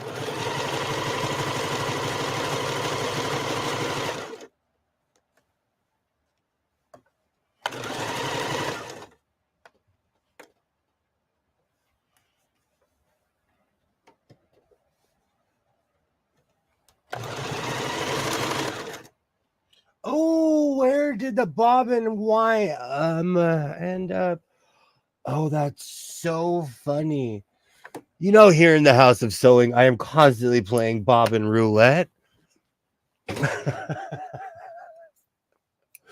And if that's not a saying, I am coining it right now. Bobbin roulette, patent pending. All right, we'll try this one. I do not want to put yellow on this, but I might. Now that I'm looking at the color. No, I need to stay with the consistency. Perfect. That is one thing I do get a little lax with the bobbins. What happens is I'll wind like 4 or 5, and then I'll do a couple projects and forget to wind a few more. I need to sit there one day and just wind like every bobbin I have in different colors.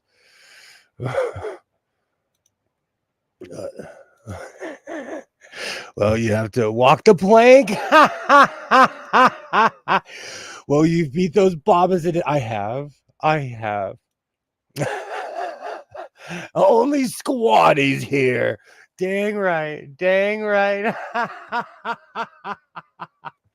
you're probably a vampire or something. Explains your knowledge of it. Well, when I started out, they weren't antiques. Oh, that was a line on Are You Being Served?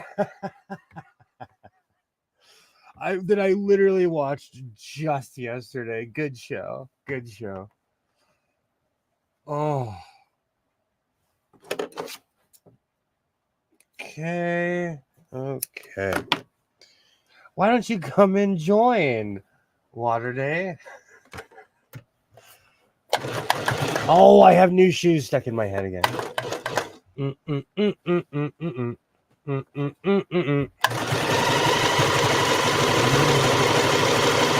Perfect.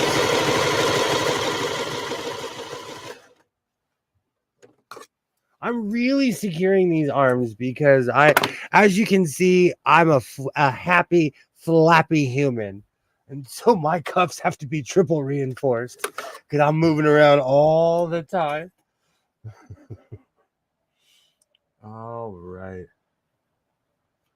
Oh, I got that from Doctor Who as well. When the war doctor looked at Matt Smith and he's like, do your hands have to be so flappy? And he was like, yes.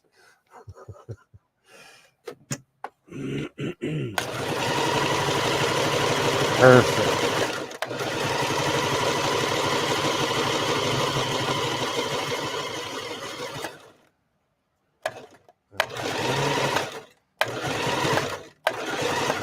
Beautiful. That's kind of a mess, but I'm going to take the pins out first and figure this out. I do have pointy teeth and might be into something there. Might be why I consider 1950s machines as new. Well, there is a reason why I constantly freak out every time they say something's an oldie. I have a rule. If you were there and you remember it, it's not an oldie. If you hear my voice and you still listen to Frankie Valli and you remember when Frankie Valli came out, it's not an oldie. Oh, it gets me. Every time they add a new song to the oldies list, I'm like, who is making these lists? I think it's also because they listen to Sirius radio in the car. And I know they need new stuff, and they need content like all of us. But this new age thing to label everything makes me want to cry. And I don't know who needs to hear this, but Nirvana is not an oldie, and neither is Slick Rick.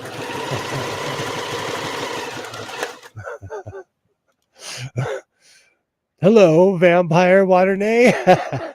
Say it with me. Nirvana is not classic rock. Same, number one. Same. That is the new style metal, Gilroy.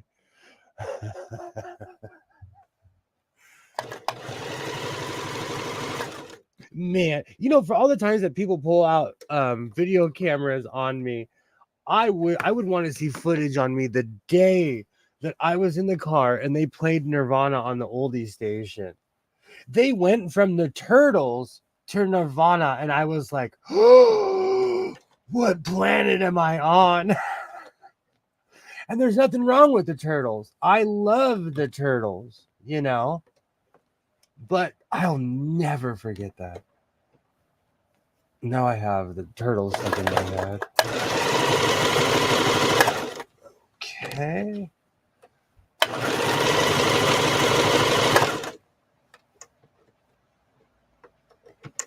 Beautiful. Oop, gotta cut that piece off. Perfect. And like I said, if you can remember the Turtles, they're not an oldie.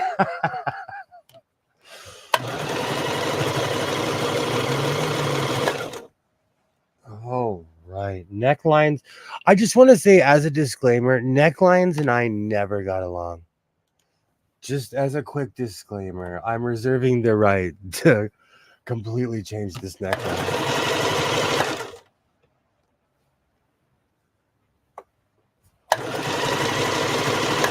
Beautiful. This is actually coming out really well. And I'm glad that I finally decided to deal with all my unfinished projects, because this is just one and we're an hour 45 minutes in.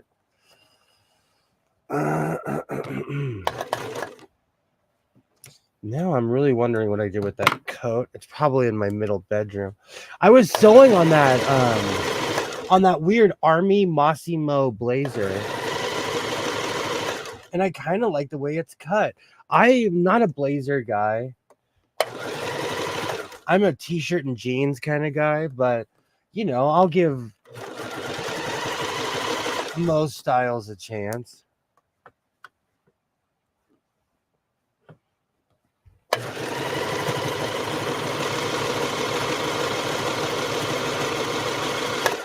There we go. Says the guy who squeed when he found gold shoes.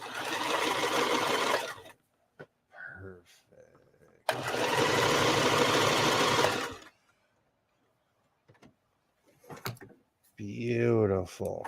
All right. Oh, that's awesome. Oh, I can fix that. It's always that one piece I missed. Maybe if I was wearing my glasses, I would have caught that.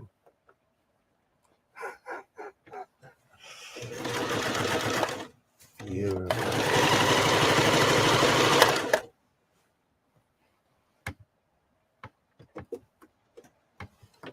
Perfect. Oh, what's that? Did I juice that bobbin? Oh, looks like I'm going to have to wind some bobbins, or unless I'm going to use yellow underneath. Let's take a look at this. So you'll give dressing like Taylor Swift a... She does rock blazers. Oh, that's so funny. No. Taylor Swift looks like a boat captain. Taylor Swift dresses like a 1920s boat captain going up the Mississippi River. I bet those golden shoes will be 2023 thrift find of the year for you. You know, that's a really, really good. I should do my thrifting awards. Shoe of the year, jacket of the year. I purchased like 4 trench coats this year. I purchased a Marlboro slicker, a weird Marlboro slicker. I should do it. And you know, it's really funny. I was gonna ask in my year-end video, should I include all of my thrift hauls? Because this year, I guess I could do it like at lightning speed because this year was the year of fabric in the house of sewing. This year, I've purchased, I don't know, 600 yards, 500, something outrageous, some outrageous amount. If I really thought about it, I probably purchased more than 500 or 600 yards of fabric. You could try a part 3 this year. That's why I haven't come out with it yet. Because I have to put half of this stuff on because I haven't filmed half of it. How about dressing like Rick James in that album cover where he's, do you know what's so, I own that album. That has Ghetto Life. That is such a good song. I know exactly what you're talking about. You know, with the invention of Amazon, I bet I can get those pants in 5 seconds. I've been looking for, I want to recreate the Eddie Murphy Raw outfit. And pleather is the best bet. With Amazon, it'll be at my house tomorrow. You know, I keep on forgetting that I have these chaps on. Oh, this is gold. Let me stand up. Let me move my table first. Since we're doing a reveal, I'll put my gold shoes back on. Do you know, I completely forgot I made these chaps, and these are glorious. They're not too flashy. They're just something that's meant to cover something else.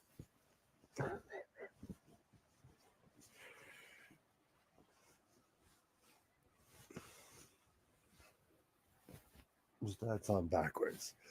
That is definitely on backwards. Okay.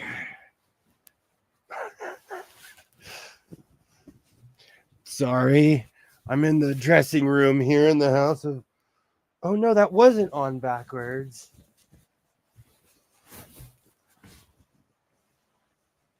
It's me. Sometimes it's just me.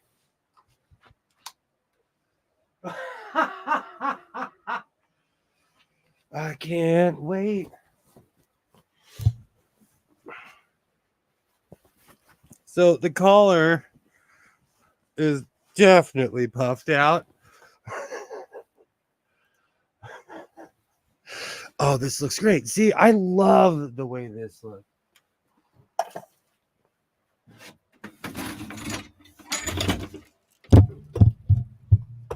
One of the reasons that I started making a lot of these shirts is because I needed something to be under my vest. This is thick, it's comfortable, and I added the cuffs and they're perfect.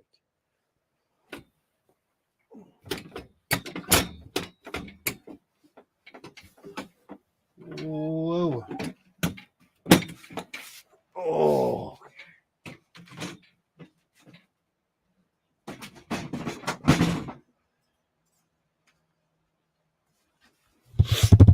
Beautiful.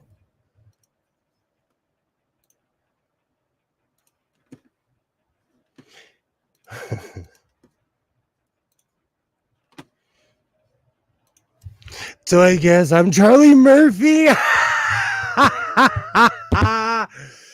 Oh, I could go full Rick James. No, don't ever put the chaps on backwards. We didn't need that wickety, wacky stuff here. No way. No way. But I love how this shirt came out. It's nice and long in the way that I want it to because I have hardcore torso issues. Beautiful. Let me put the hat of approval on. Look at that, Mr. Eagle of Inanimate Object. We finally finished a project around here. Still can't believe people anthropomorphize that thing.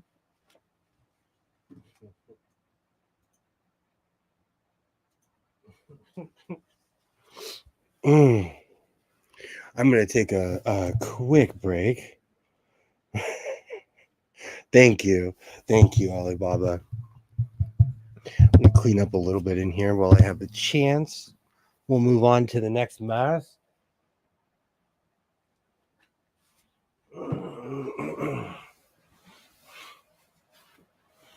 Oh man, I'm just really starting to love this Walmart lining. It's just because I use it for everything, and it comes 4 yards at a time, so it's perfect for someone like me. 4 yards at a time. It comes in 4 yards. Perfect.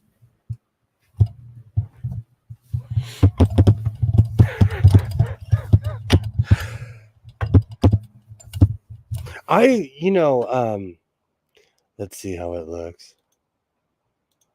I Oh, that's perfect.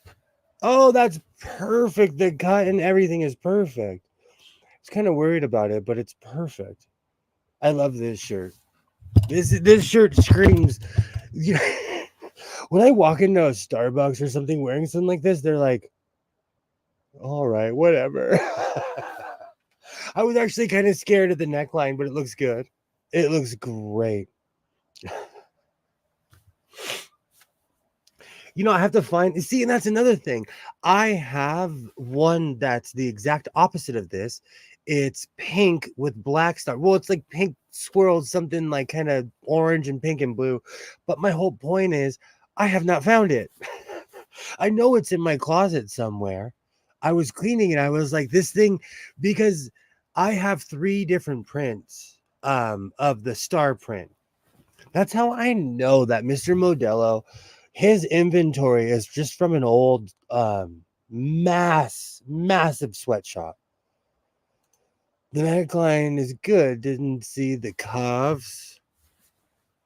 I'm wearing my shirt underneath, but like I've been having hardcore cuff issues lately, and so the fact that it's not way beyond my hands is a plus. And I brought the cuffs in too. You want to talk about changing styles? I was that person that would poke my thumb through a sweatshirt. And so I always, when I started making clothes, I started making them past my thumb line. And I had to get over that style. There are certain brands like Split. There were certain skate brands that would make sweatshirts with thumb holes. They would basically just serge the edge so you could put your thumb through without poking your thumb through and ruining the sweatshirt. Really nice, even though it keeps the edge and it should when you lift the arms and the cuffs. Good same time. Thank you. Thank you. That's what like I've been working on little details like that because as you can see with my coat that I would have to redo that whole collar. One slip could ruin a whole coat. And the collar, I'm not saying that my poppy coat is ruined by any stretch of the imagination. I just need to make another collar. But one little slip like that kind of ruins not I won't say it ruins everything, but it changes the look. I have a thumb hoodie. I want to know when that style caught on because it was from my era and it caught on for a long, long time where people were rocking their thumb through the thing. I'm gonna go grab that weird blazer that I bought.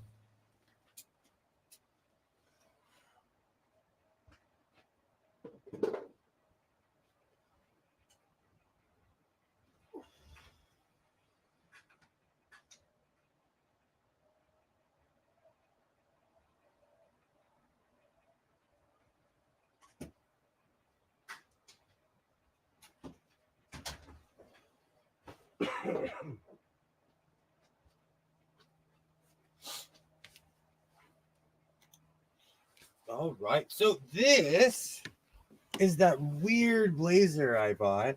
I added this patch on it last night. But when I grabbed this, I grabbed this from that weird guy that I told you the story about at the swap meet. Excuse me. But he wanted $1 for it, so I just grabbed it, not realizing it was a blazer. So I'm gonna try that thing on in a minute and see how it looks. But I'm gonna turn it into my smoking jacket. I'm gonna add a ton of patches on it. It's really worn, but that's the thing about upcycling. Something like that, I'm gonna chuck a ton of patches on it. I might do some Francisco slow stitching on it. I'm stoked. I think they had that way back here in Canada. Dock workers in BC had them in the 700s. I remember Relic on the show, mid 70s. That reminds me of something. Let me see if I can find it. There we go.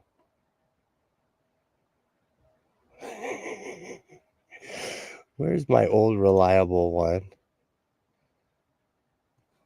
That reminds Joy, that saying reminds me of a few things. Oh, is it on? Is it?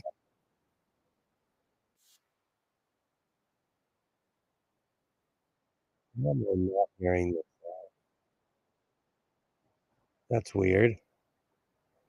Oh, good. Oh, that's right, because I don't have the volume on. you know, I wonder how many people blame computers, and it's really just human error. I really wonder about that. I wonder how many people blame computers and say, "Oh, it was this or this," and it's really just the person. It's really just you.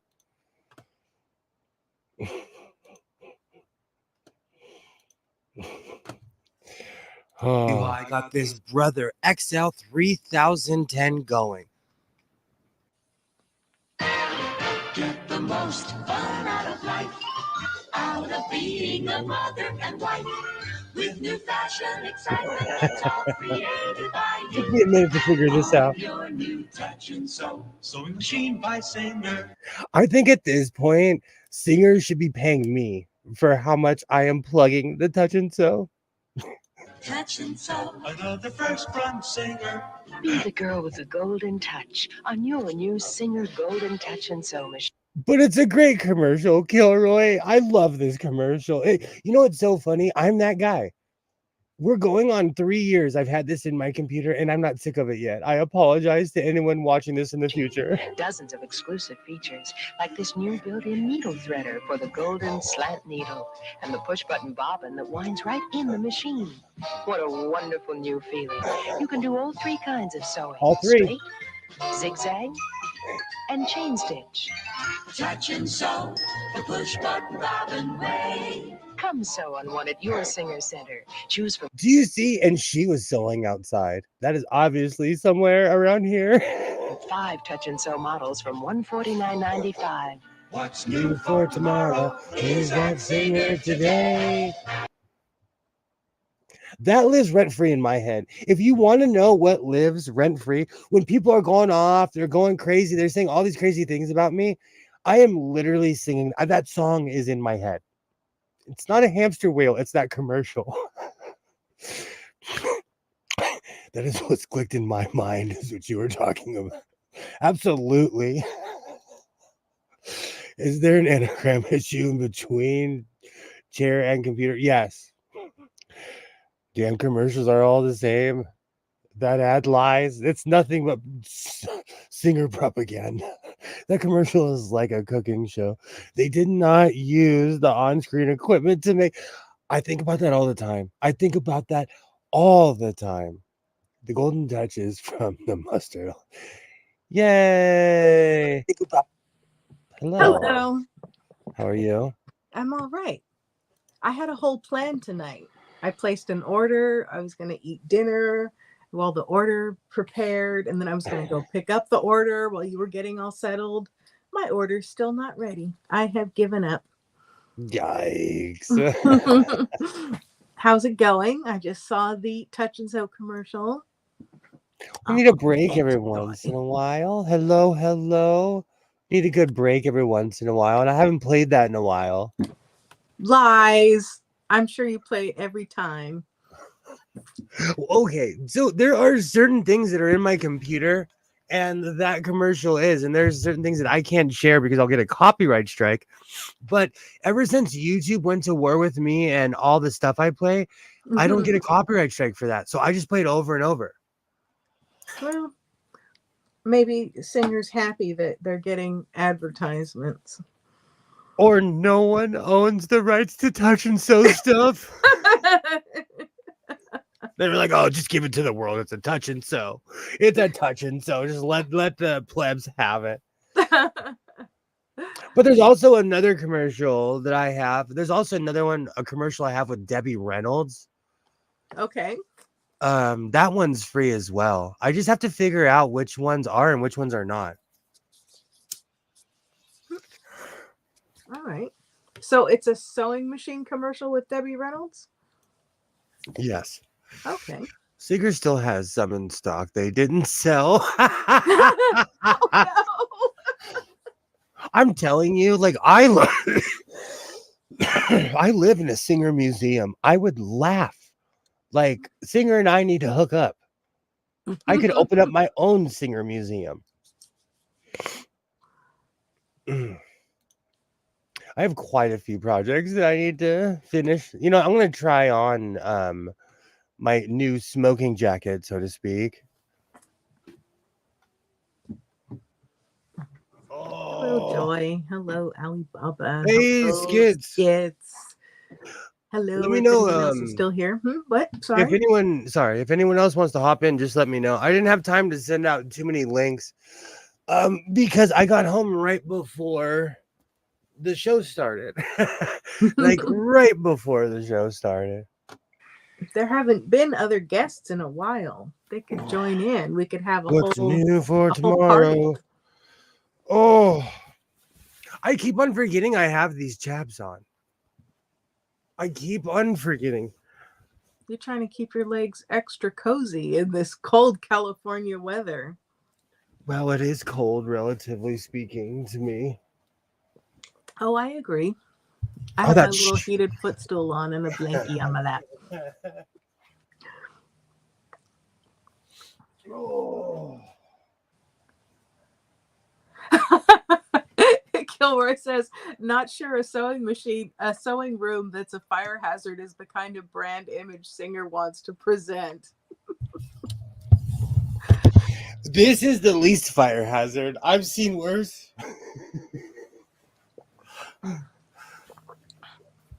Especially people who are like, my original electrics still work on my machine. Watch. Then they set the wall on fire. Eek. I've actually seen that. I actually worked for a place that used to fix fire damage. Oh no. And so that's actually not rare. And it's not just sewing machines, anything with electrics that are like 100-something years old, you know? Mm. If it's got knob and tube, it's probably time for an upgrade. Those are words of wisdom. I'm loving this jacket. This is going to be my new smoking jacket.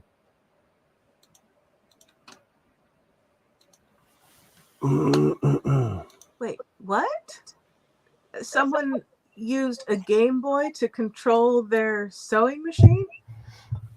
Oh, now I have the Tetris song stuck in my head. Dum dum dum dum dum dum dum dum dum dum.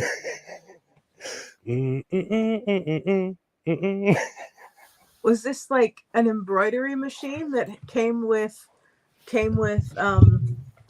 Mario embroidery patterns? I think we need more information, Alibaba. Fill us in. Do you know, this is Massimo. I had no idea that this was a blazer when I grabbed it, but I'm digging it. Well, it goes with your style. Is it lined? Is it padded? It's lined as in what an army jacket would be. But it has the Massimo patch. You know, you can tell it has a few designer things, but this is pretty much just a military print with the blazer cut. I Okay. like it. I really like it.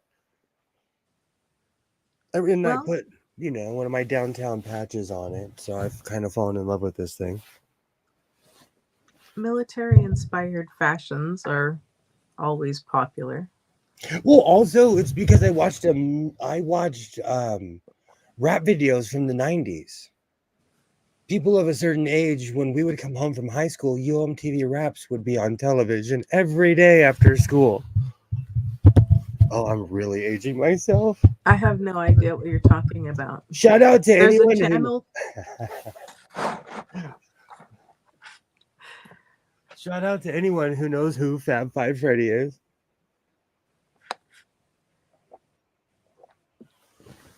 Oh man. I didn't have a chance to do a lot of my normal prep because I ran straight home. Mm. I think about that all the time. I Hey, think be about quiet. it's weird when I hear my own voice.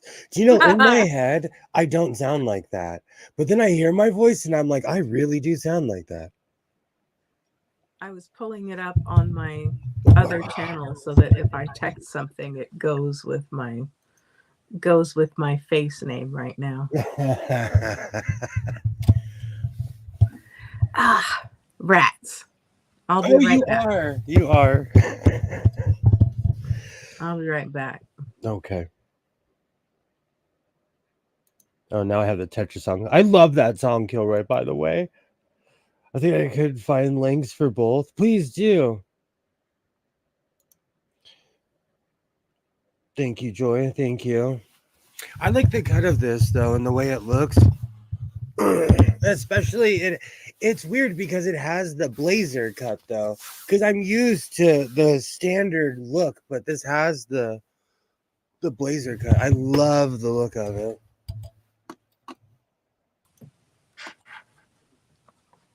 Good evening.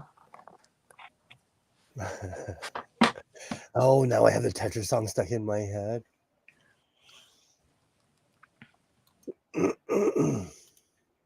I like that money patch. Somebody, what's it called? Is it called tufting? Like when they make carpets, is it called tufting? Oh. This patch was made with that tufting style. This is like a Letterman, for like a Letterman. But when they make the patches there, so it's really interesting when they make them because they have the tufting guns. Okay. And the guy shot this patch by hand. Huh. Well, not this particular patch, but I watched him make a patch and he shot it by hand. His skill was unimaginable. Honestly, my money bag would be really shaky and funny looking. His was perfect. Is that what it's called, tufting? I mean, I'm not sure. I'm trying to think if there's like a carpet specific name. Well, I mean, I know that's not carpet, but I feel like there's a word that I'm trying to think of and it's not coming to me. It's really interesting to watch. It's a skill I didn't even know existed, you know?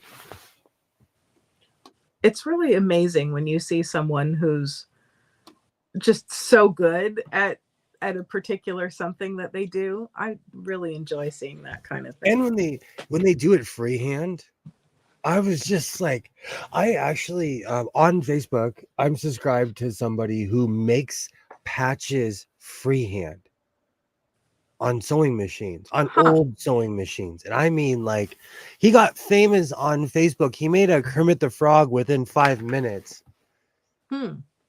On just like on a Goodwill sewing machine, you know. Wow. But it was just the perfection of his work was unbelievable. Do you ever do any bobbin work where you put like a heavier decorative thread in the bobbin and then you sew it from the reverse? I've never I've done the opposite of that. Like any machine that has double thread like this, I'll add double thread. I've tested out um all kinds of different thread, but I've never put anything in the bobbin.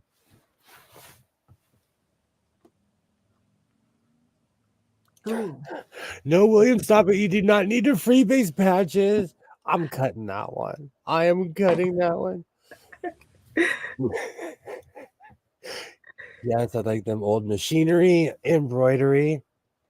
Ooh, that's awesome, Alibaba. Do you know what's really funny? You guys inspired me. I'm glad Joy said that. You've inspired me to like explore all the patches on my brother PE 535 because it has some really fancy stuff that's built in the machine. I followed that link. This sewing machine's awesome. Can you see?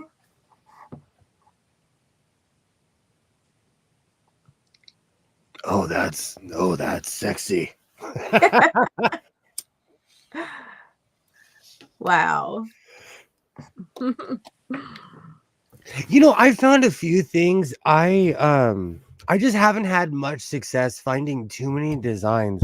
If you could point me in any direction for something I could download for a brother PE 535, I will be eternally grateful. I just have not had much success.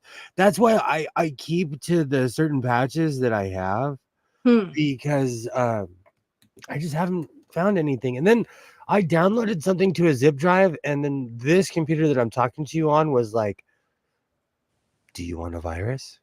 Because this is going to give you a virus. This is a virus. We are not going to allow this." Is the PE 535 programmable? Could you design your own patches in some sort of software? Yes.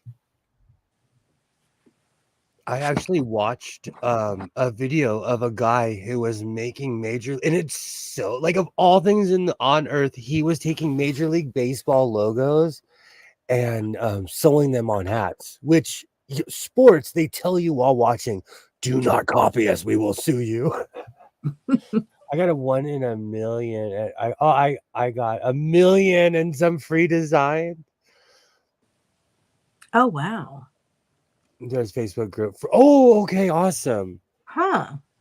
If you ever saw my name, Joy, you would know it's me because I have a very distinct name. You're roboting again. I think I'm going to try unplugging, and then if my battery gets low, I will plug back in. But I think that when I have my iPad plugged in, it makes it overheat a little bit, or just like get warm enough so that it can't handle the stream. Am I still? Yes.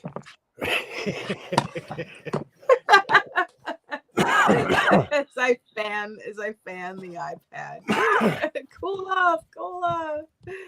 You know, Oh, like honestly, it's cold outside. I have 2 fans going, and with all my cleaning, I found my old 3rd fan I forgot about. But it was metal and it rattled. Am I still roboting? Yes. Okay, I'll give it one more try. And my apologies. You know, I try to keep it as professional as I can, but we're all pirates here. We're just swinging around the ship.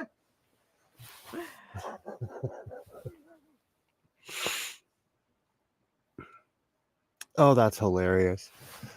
I made a comment in a stream about how Spectrum internet is terrible, and everybody started laughing because we all have Spectrum. I was like, who does it, you know? Or those people who pay for AT&T. Hello.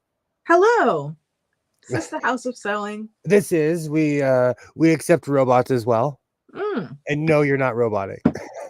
I'm fully human. I'm not a robot. Remember, I'm a vampire. Do you know what's so funny? Did you ever get into Battlestar Galactica, the 2000s version? No, I didn't. And I'm not quite sure why. Oh, don't worry. I know a guy who has the entire series on DVD. Oh, maybe loan it to me. But in the series, they refer to the lookalikes as a skin job. I love that saying. So when I think of robots now, I'll say, oh, they, instead of getting a facelift or a nose job, they call it a skin job. Okay. I've got a Slayer design for free. See, that's why I need those. And plus the Slayer, see, I would make a million Slayer patches. That's one beef I have with certain patch stores. I feel like, especially like hardcore people like me, they should just teach people. I will show you. And I apologize for my cursey vest in advance.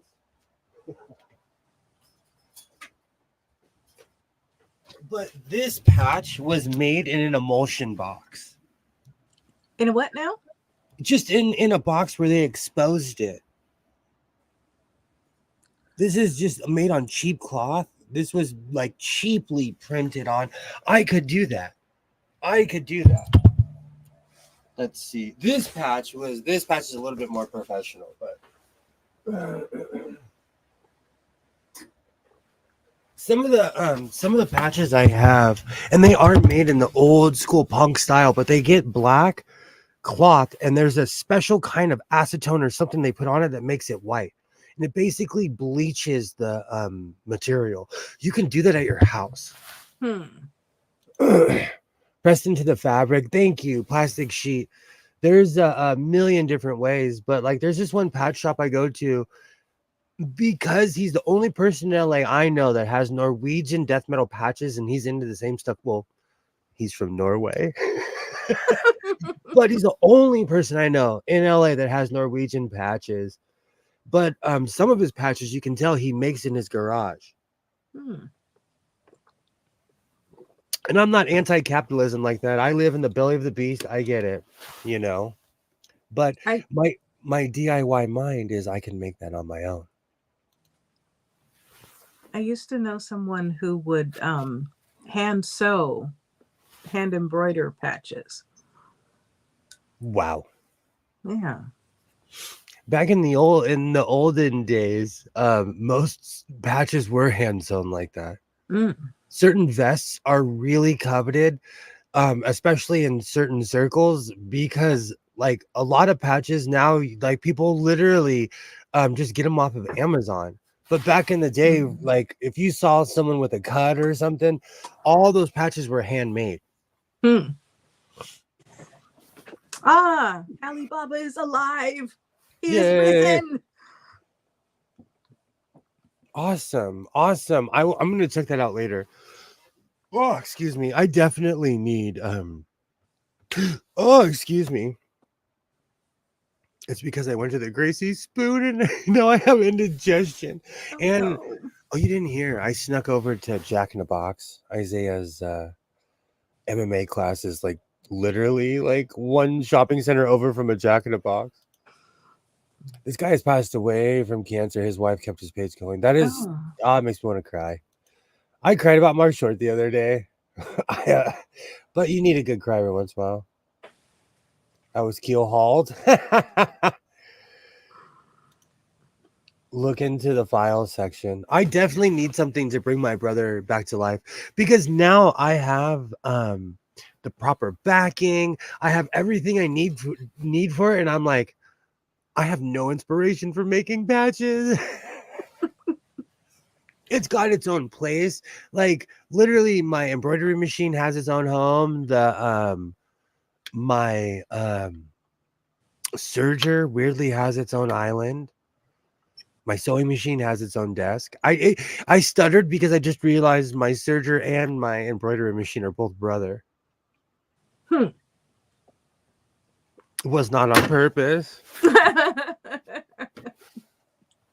You were looking for a singer, but you found a brother. The singer overlocker is like $1,000. The one I want is like that. It's like a professional, and that's the singer one. If I'm going to spend that much money, I'd probably get the Juki. But if singer, if you're watching and you sponsor me, I'll get I'll take 5 of the singers.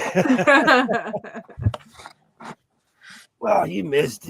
You missed. So in 1996, Michael Johnson stepped onto the track and shocked the track and field world wearing gold cleats. And the second I saw these reminded me of the 96 Olympics.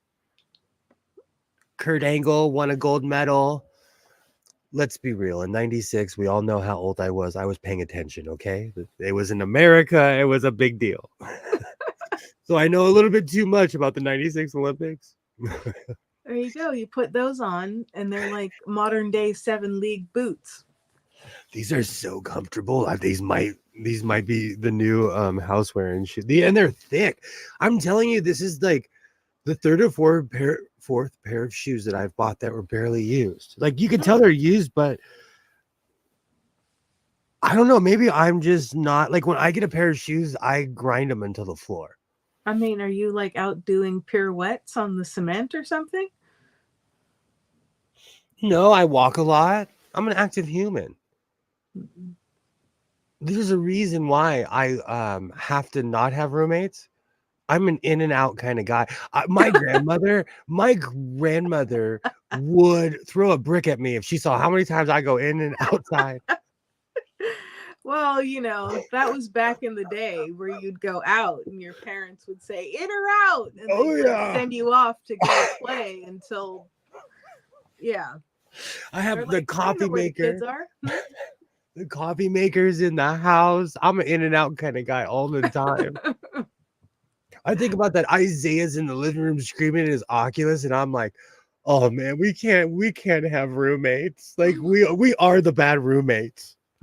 Well, I mean, why would you have roommates? You know what?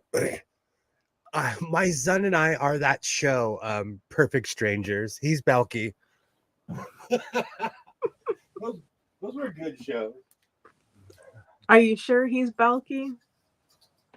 You know what? Actually, I think I'm Belky.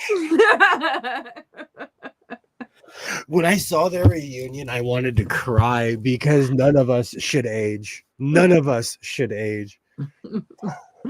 That is true.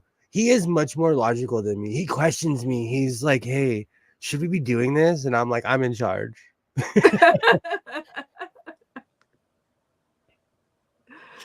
Oh, that's hilarious. Very, very true. Makes me think of the movie Blame It on the Bellboy. Is that a recent movie with Bill? Is that like... No, it's from, oh goodness, like the late 80s, early 90s. And it has Bronson Pinchot, and it's set in Venice, and it's like a whole like farce set around Venice where like 3 people get the wrong envelope. One's an assassin, one's trying to buy some real estate, and the other guy is cheating on his wife. He's made another movie like that within the past 5 years where he's really? where he's the head bellhop. Oh goodness. Yeah, maybe he's reprising the role. Maybe. I'll have to look that up. Yeah. Or maybe I just watched that movie last week and I don't know what I'm talking about. and it was new to me. So, I so rarely talk about my sewing plans. What should I make in 2024? Oh, a pirate shirt, obviously. Okay, noted. That is in gold. That is chisel in stone. I like that. I like that idea. No, because I'm really jealous of I really like your Seinfeld shirt. You know what? My order finally came that had like the ribbon I was going to use for facing. Okay. And the ribbon that I was going to put on the slip that I made for my mom.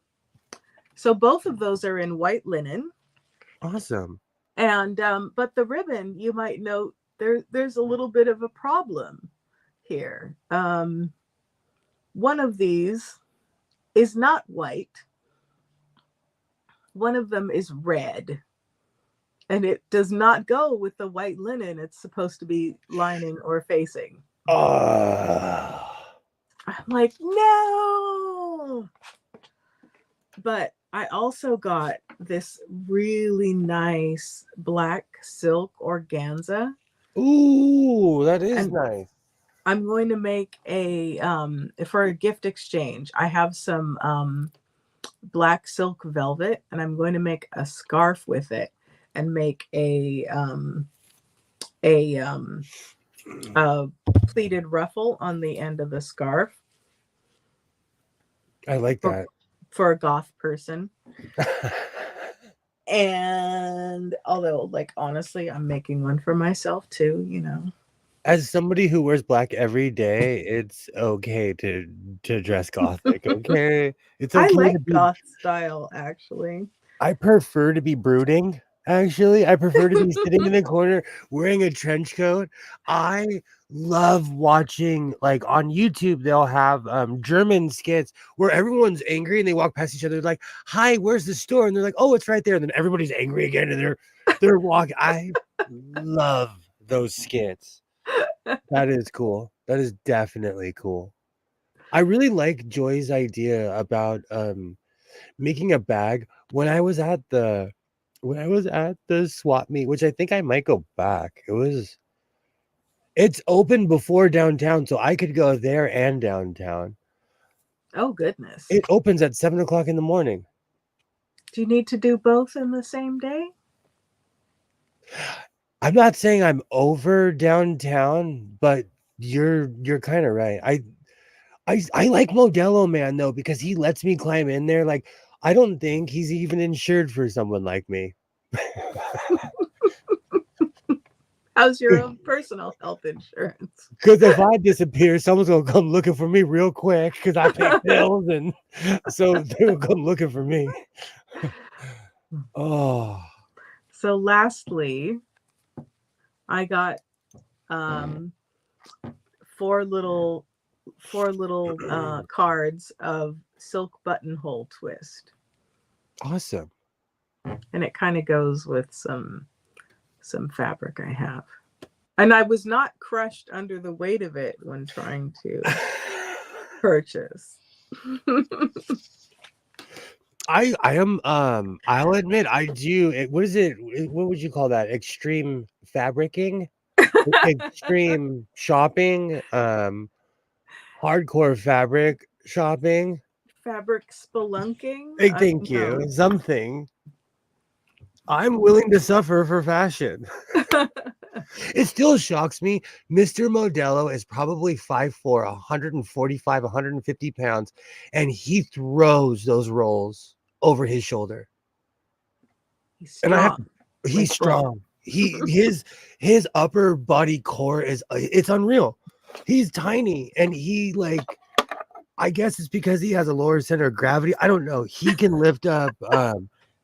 I'm not even talking trash. That man is strong. And he's as big as a minute.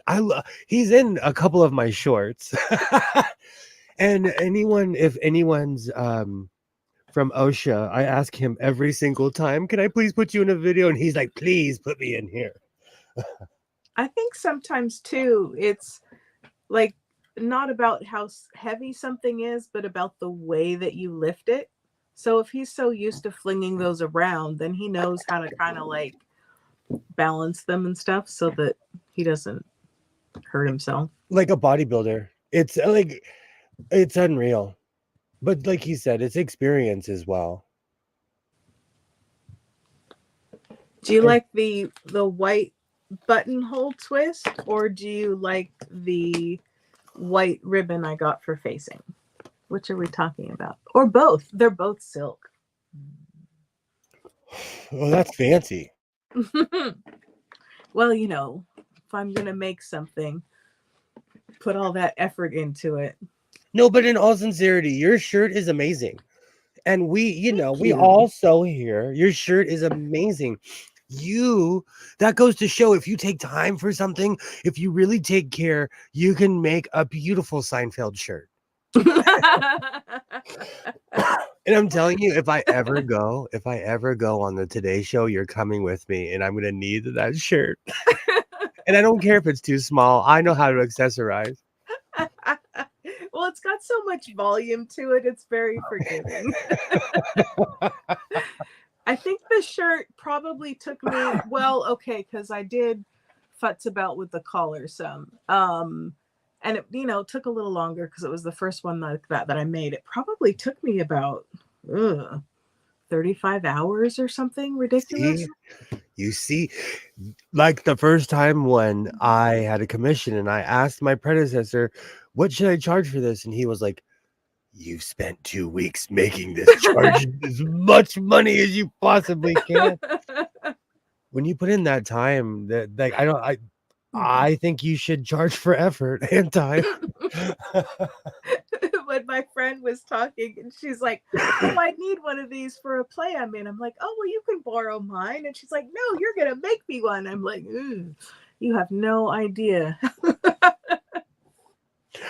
Still to this day, I get offended when people ask me to hem their husband's pants. When people ask you to hem their husband's pants, did you say? All the time. And it happens at Hobby Lobby more than anywhere else. They'll sweet talk me. I'll show it because, you know, I come with a portfolio. I come with my phone. I'm like, oh, I sew for real. Like, look, I actually sew. And they're always like, oh, can you sew my husband's pants? It's happened more than 10 times. It's offensive. A recent t-shirt is similar to the pirate look shirt. I want to make a couple era types, 1750, 1880 style. I'm obsessed with the pirate style. When I saw Waternay's shirt, I was like, oh, wow. People really don't understand how much time it takes to sew an item. Thank you. And then they want it for near nothing. That's what drives me crazy. I sold a vest for a large amount of money, and it was because somebody was like, no, don't doubt yourself. Don't undersell yourself. Believe in yourself. Yes. And I stood with my whole chest and was like, I need this much money. And they're like, okay. And they gave it to me, and I was like, oh, it worked. It's real, though. It's real. People do not understand. I'm glad you like the buttonhole twist, Alibaba. This is, I think, like, it's 20 meters. And they do have a whole spool of it. I have not sewn with buttonhole twist before. So I just got the little cards so that I could kind of just, you know, see what I liked and so forth before I invested in a whole big spool of it. But, you know, I'm glad that you were bold, because I think sometimes people undersell themselves and they put all this hard work into something, and then it's like they're practically paying these people to take their item because they charge so little. And it also started with the whole, like, why do I not wear red thing? Like, honestly, one day I sat down and I was like, why don't I wear red? And the only real answer I could come up with is because I watched too many Snoop Dogg videos as a kid. And no one where I'm from wears red. And I'm like, that's not even funny. So I started wearing red, and red looks good on me. And then I started exploring other colors, you know? Mm-hmm. And that was like literally this year. You're a whole new person. I have a feeling my, like, what I made in 2023 video is going to be like, My So-Called Life, the movie. Can you hear the opening already? The sewings, dun, like the Simpsons. Dun, Oh, you should go on like Fiverr or one of those sites and get someone to make you a theme song. I was thinking about, I do want an opening for my lives and my but I'm so old school vaudeville shticky that I feel like you can come out and be like, oh, it's great to be in Pittsburgh, and then everyone claps because you're in Pittsburgh. You're like, I was walking on the Allegheny River, and everyone claps because you made a reference. Like, I'm all about cheap pops. I'm old school. I do need to step it up a little bit. I'm really old school when it comes to that. Well, you can do both. You're right. I'm bad at self-promoting. I should be promoting myself on my Twitter. I don't know why people keep on subscribing to me on Twitter. Let's look. As of 10:17 Pacific Coast time, I have 3,865 followers, and I appreciate everybody. I follow everybody back. I hope you guys are not racist or weird because I follow everyone back. I'm not a hater. I'm not one of those people. My page is not exclusive.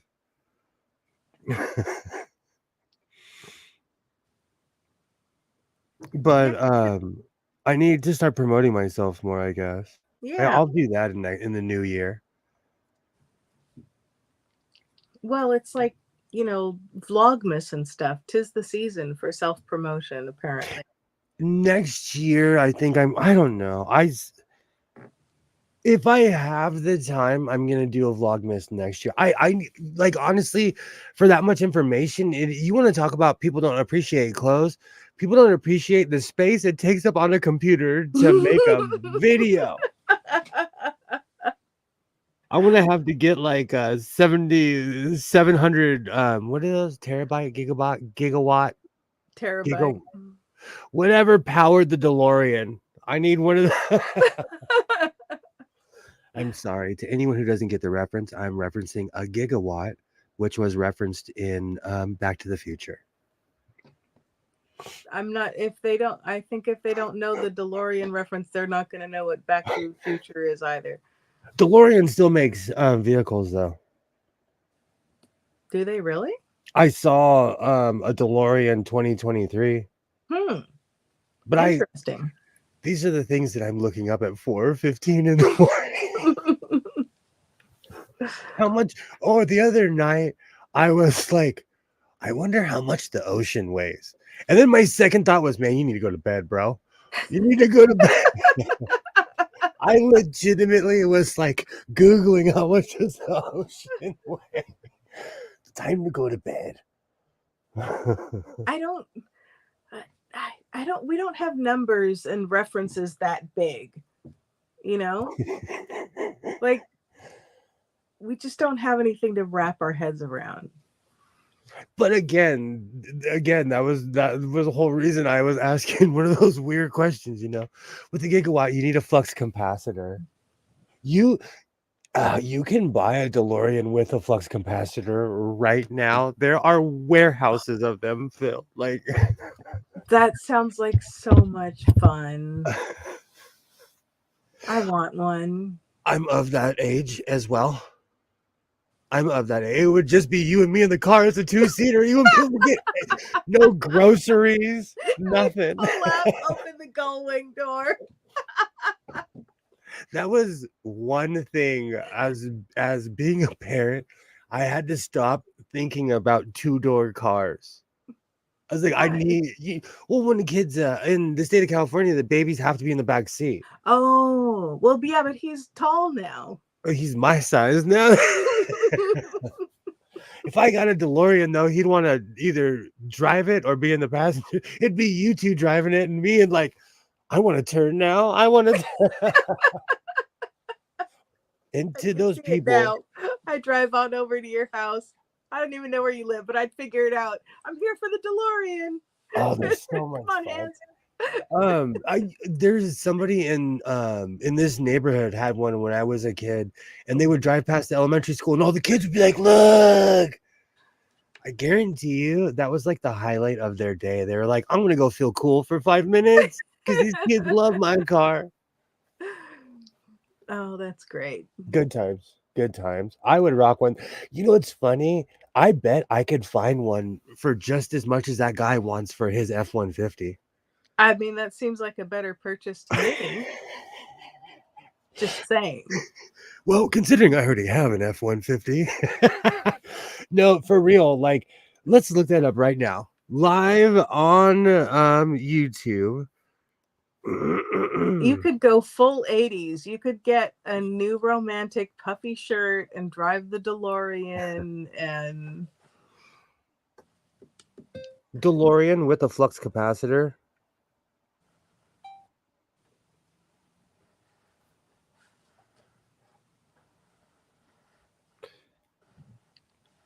Okay, hold on. I need to be more specific. Price.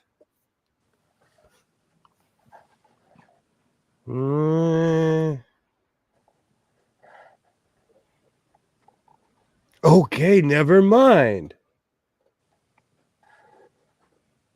Kilroy Ooh. says the truck is, before you tell us how much it is, Kilroy says the truck is probably more. Let's all vote on how much we think that first a DeLorean and then a DeLorean with a flux capacitor.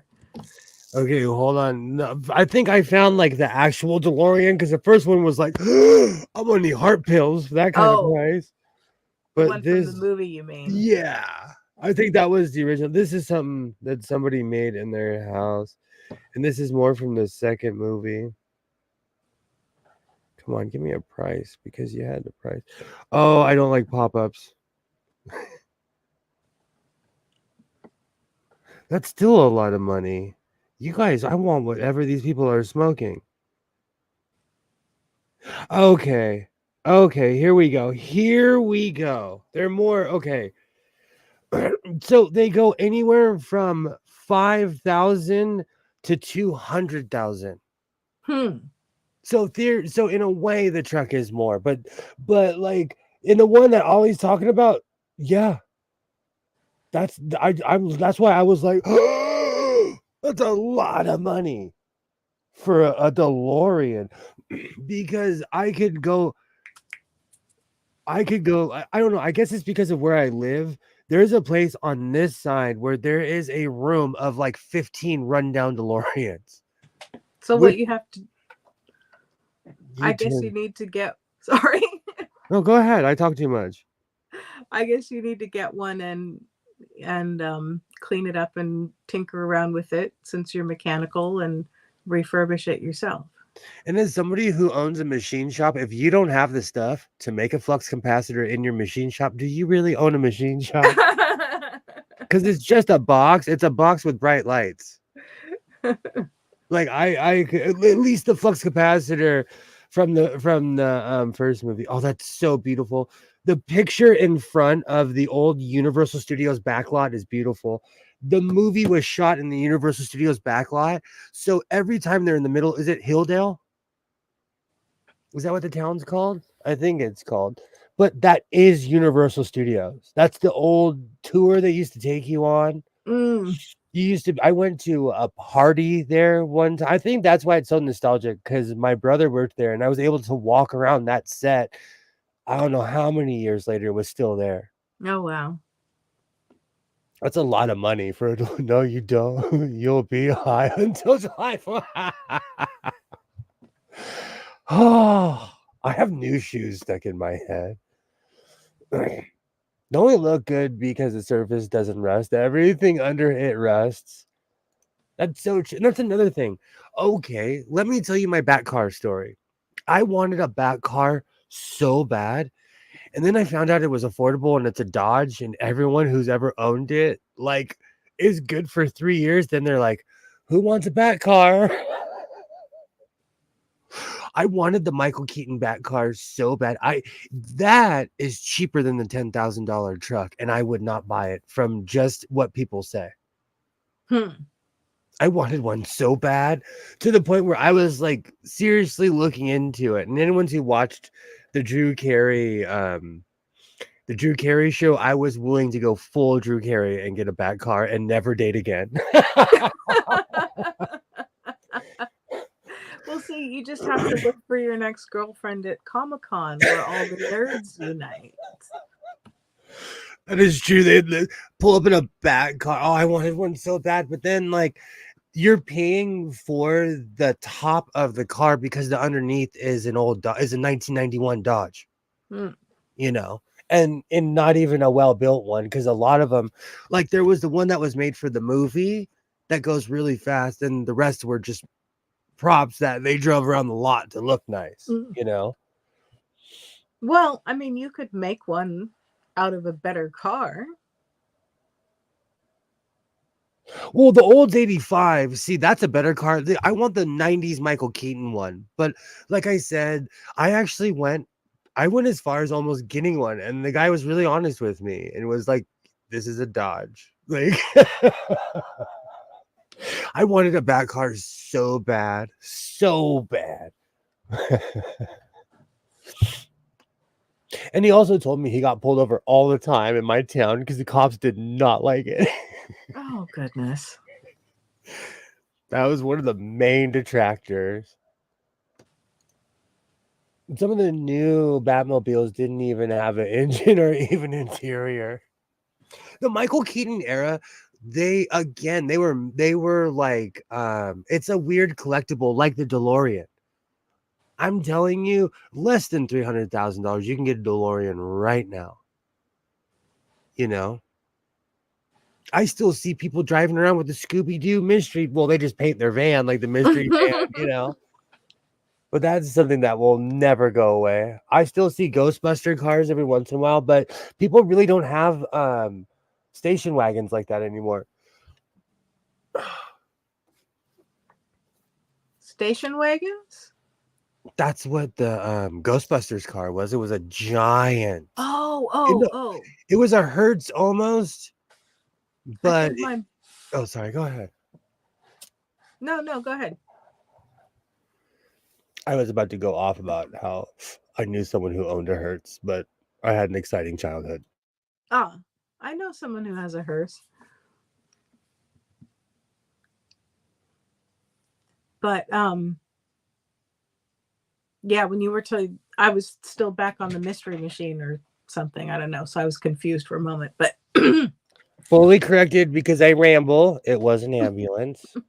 Still in the same ilk though. oh, okay. But I knew someone that owned a Hertz, and whenever I would sit in the car, people would get out of their way. They would what? They would part the Red Sea when they saw that thing coming. Oh. They would get out of the way because people back then were really respectful. And we were literally just going to the grocery store.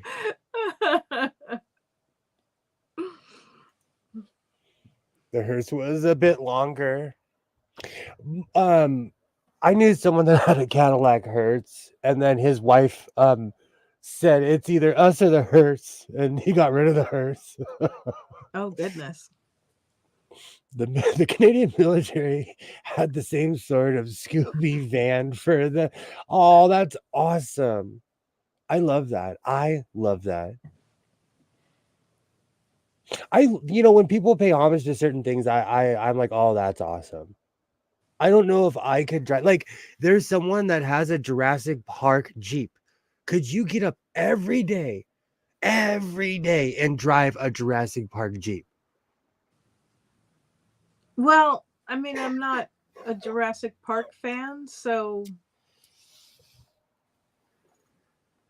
I could maybe get up every day and drive an old Singer van or something.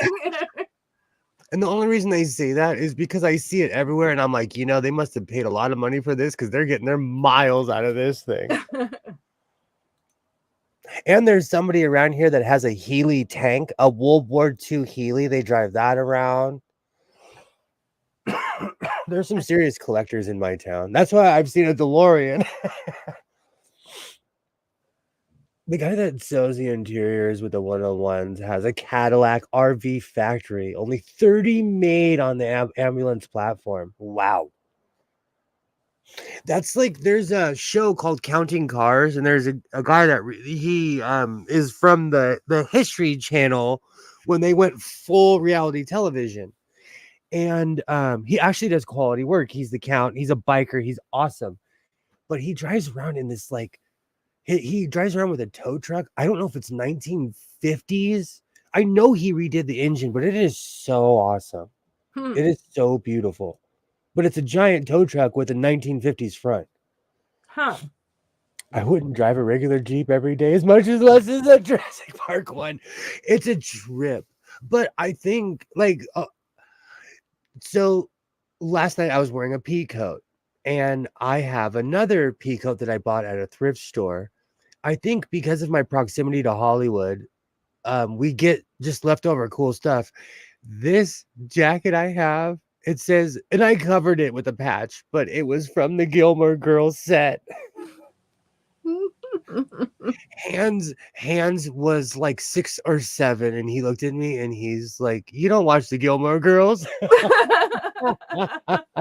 Oh, I miss it when he was little. But I covered it with a patch because it is $1 million coat. It's so thick. It's Mm, beautiful. nice. And it's East Coast classy, and it's wool. I had a really nice long wool overcoat, and the moths got it. The moths only eat nice things. And so They I'm do. like, okay, well, maybe I'll learn how to do some embroidery on this, or I don't know. I have mothball. I have mothball boxes open with plastic bags around them because I can't stand the smell. But Mm, they're a necessity.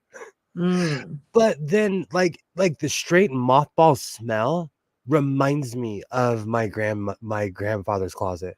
Oh. Because my grandmother, he was old school. His clothes were like a lot of his clothes were wool. Like I Mm-hmm. still have his Pendleton bathrobe I wear. That's wool, and it's older than me. Hmm. It's quality. But my grandmother would just chuck a thing of mothballs in his closet. I have some cedar and lavender. It's probably time to refresh the cedar. But I had a good friend that was trying to get me to do that. I bought that book on sachets. I should get to it and make some cedar sachets. sachet. Whatever. I speak California English. I'm just trying to help you out. I speak dude bro. I'm here for all those people that speak dude bro. I'm here for you. It's hard though, because a lot of times, like you read a word and you've never heard it pronounced. And so you do your best and then you go and you say something and it's like, oh, that wasn't right. But, you know, you What's learn by in for reading. tomorrow is that singer. I was being supportive. You are. I watch this all the time, Alibaba. I weirdly fall asleep to this. I know exactly what you're talking about. The Scottsdale auction is awesome. I wish I had $300,000 to throw away for a car. Mm. But then if I spent that much money on a car, I wouldn't want to drive it anywhere. Recently, somebody was like, "Oh, why don't you just get a $300 Stetson?" And I'm like, "Then I wouldn't want to wear the hat. Like, I need a new cowboy hat that I'm gonna wear every day. I'm not gonna like. I had this conversation 7 or 8 years ago, and you know what? Boo on you, Stetson, because the only hat that truly looks like this and fits my head is like $400, where I put it on and it's perfect. Stetson makes hats for big heads, but it'll cost you. You could wear that other one that you have. Okay, let's do a vote. I love this. Is all buckram. This is a real cowboy hat. This is just formed buckram. Okay, but I can't wear a thing under here, so you can see how I sweat when I wear it Goodness. because I can't wear a bandana underneath like I do my other ones. Okay, so this is the brown cowboy hat. It makes me look like Indiana Jones. You say that like it's a bad thing. That should be in a museum. It's dusty. I do like this. This makes me look like I'm homesteading on a farm somewhere. This is too Danny Glover for me. This hat, like, I think I've watched like too many Danny Glover cowboy movie. I mean, if you don't like it, you don't like it because, I'm not. it's your taste. You have to wear it. But I personally think it looks nice on you. I'm not saying I don't like it. It's just, and I have a rule about wearing things that are the same color as my skin. We've had this It's a little bit conversation. darker. We've had this conversation on and off.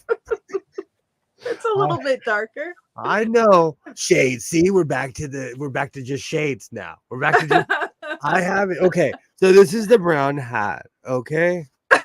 Yada yada. Kilroy.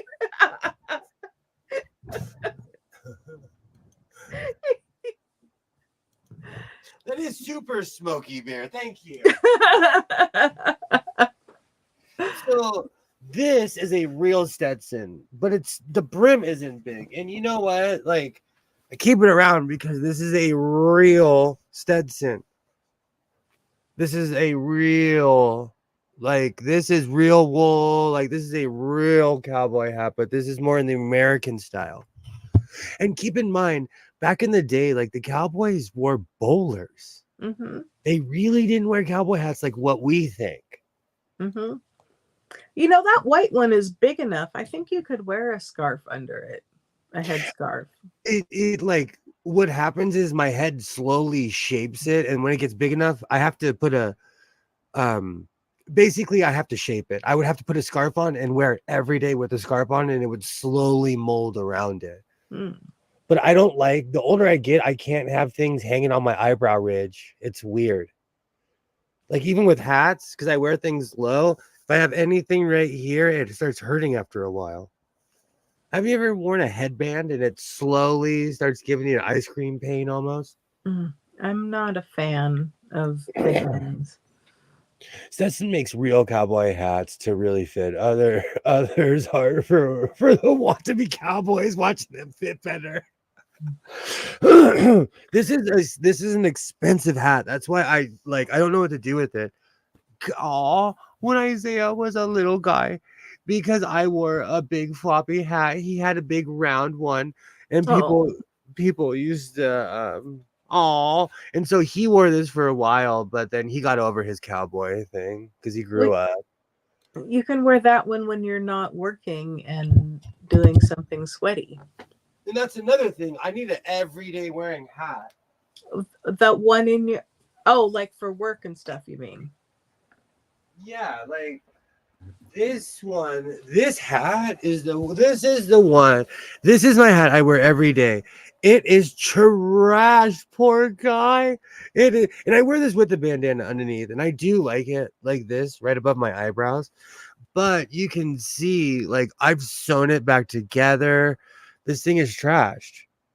It's completely come apart. Poor guy. It's got character now.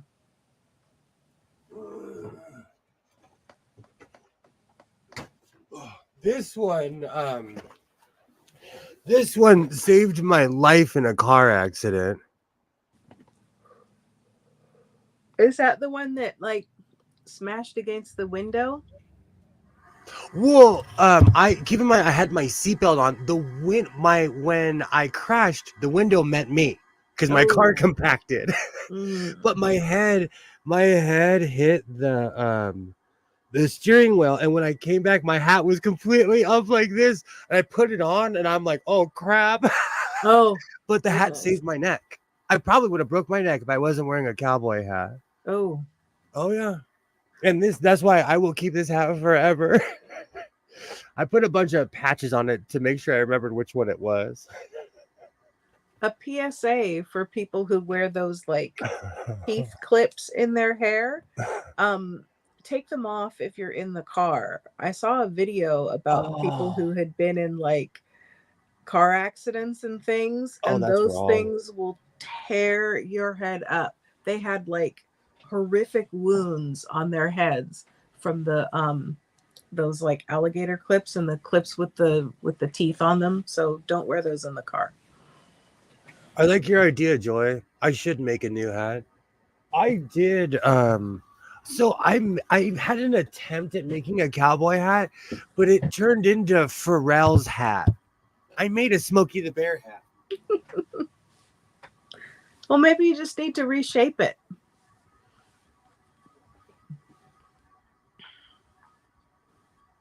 First off, can we just appreciate my craftsmanship on the inside? I like the stars. Oh, I remember when you made that one. Yeah, Pharrell's hat. Oh, this is more Jamiroquai. I like this hat though, but this is more Amish. Can I help you build a house, sir? Do you need a reliable heater? I'm not kidding you. I have an Amish heater. I have one of those from the infomercials. I don't care if it was fake or not. That thing still runs 15 years later. I'm not kidding you. It's in my storage unit. I should pull it out. It has a fake log, and it like they built the cabinet, not the heater. If it's electric, then it's not Amish. No, they built the cabinet, not the heater. Oh.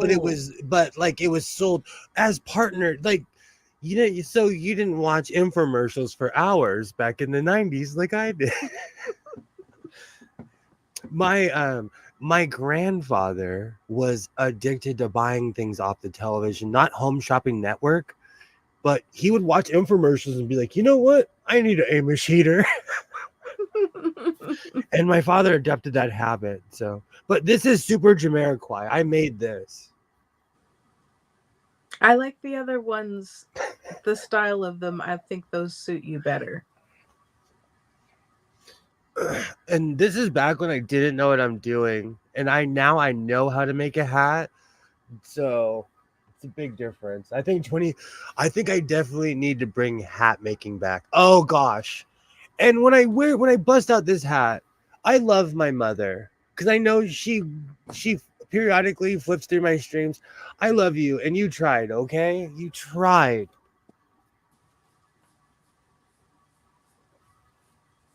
But I'm not trying to look like Slash.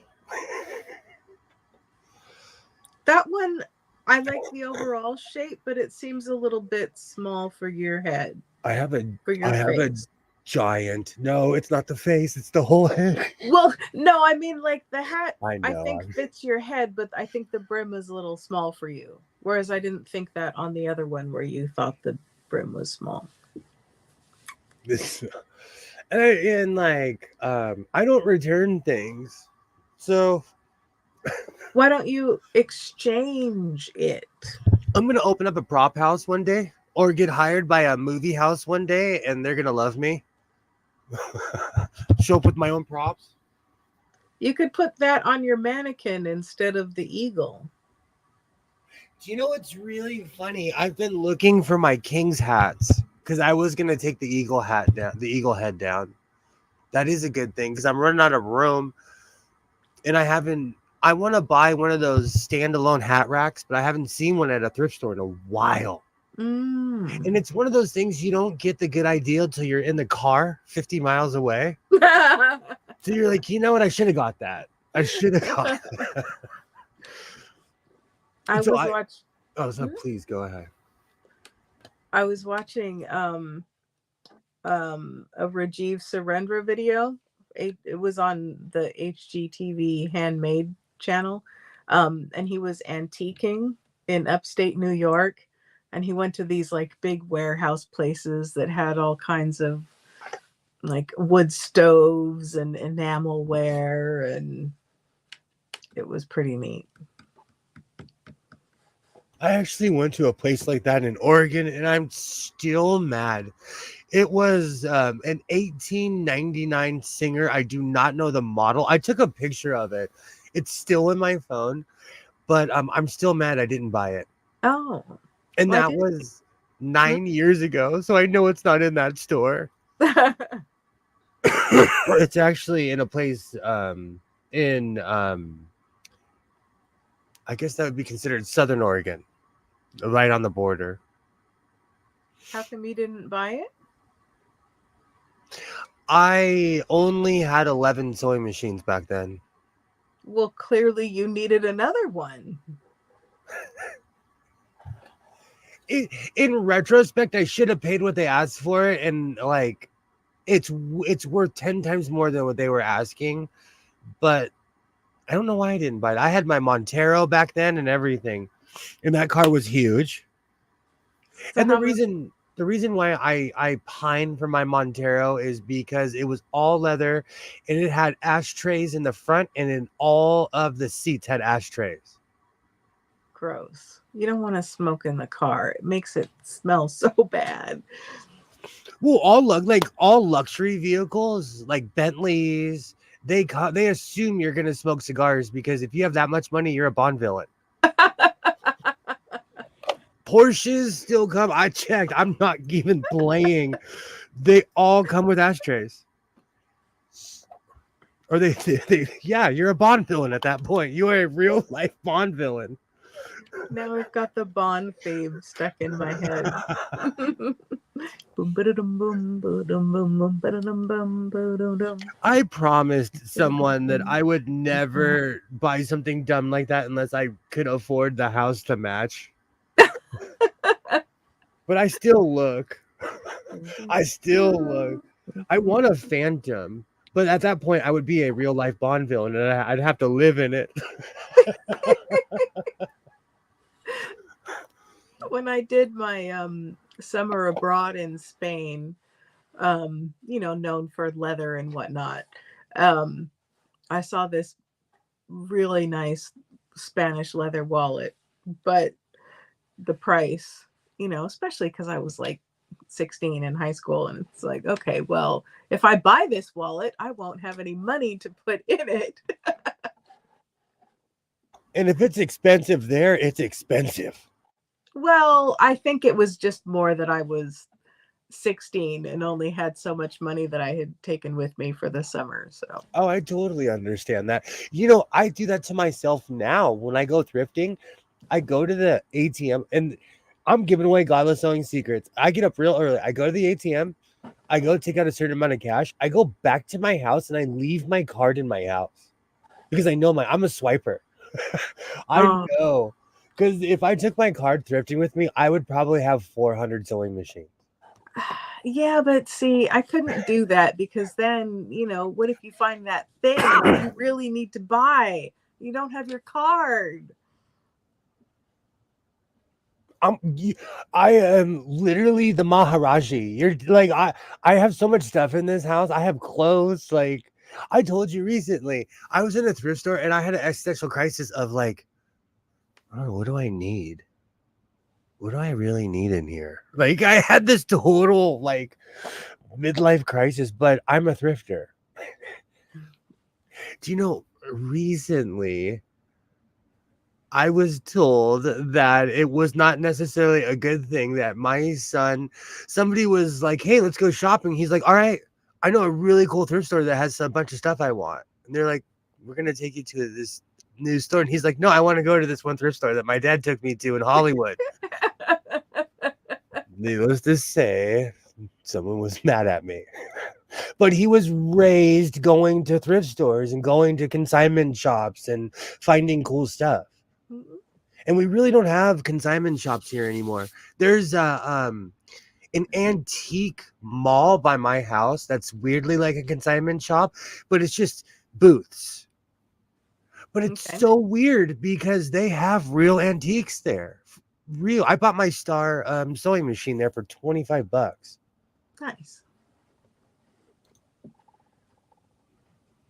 I have this weird thing about what would you say is too ran down? Like, let's say you found something that was in the age range of the sewing machine that you want. Okay, you have the money for it and everything. What is too ran down for you, or like too trashed? Well, I mean, I had found a Singer 306, and when I went to go pick it up, I'm like, oh, this is all rusted out, like all rusted out. And so I'm like, nah, no. I mean, it depends. It depends because it's like I've purchased a couple machines where the decals were all messed up and stuff, and I did that on purpose because I wanted something that I could paint without feeling bad. It wasn't like collectible in that state. But I mean, I think it kind of, if it is a boat anchor and I can't make it function or something like that, then I would say that that's too run down. But Alibaba says depends for me. I got a super rusty Singer 28, $15, and I'm refinishing it. Okay. So I have a weird line. At my job, we have a sandblasting booth. If I feel that anything has to go in the sandblaster, I will not buy it. So if it's so rusted out that I have to take it complete, because I've seen people completely refurbish machines. I'm more on the technical side where I want to get it to where I can sew clothes on it. Right. And if you're taking it apart and sandblasting it, then all those precision gears aren't going to fit together properly. And yeah. And so I have this weird rule where if I have to completely take it to the booth, and again, because I guess because there's certain things I do for a living, like I love to do it, but I want to sew.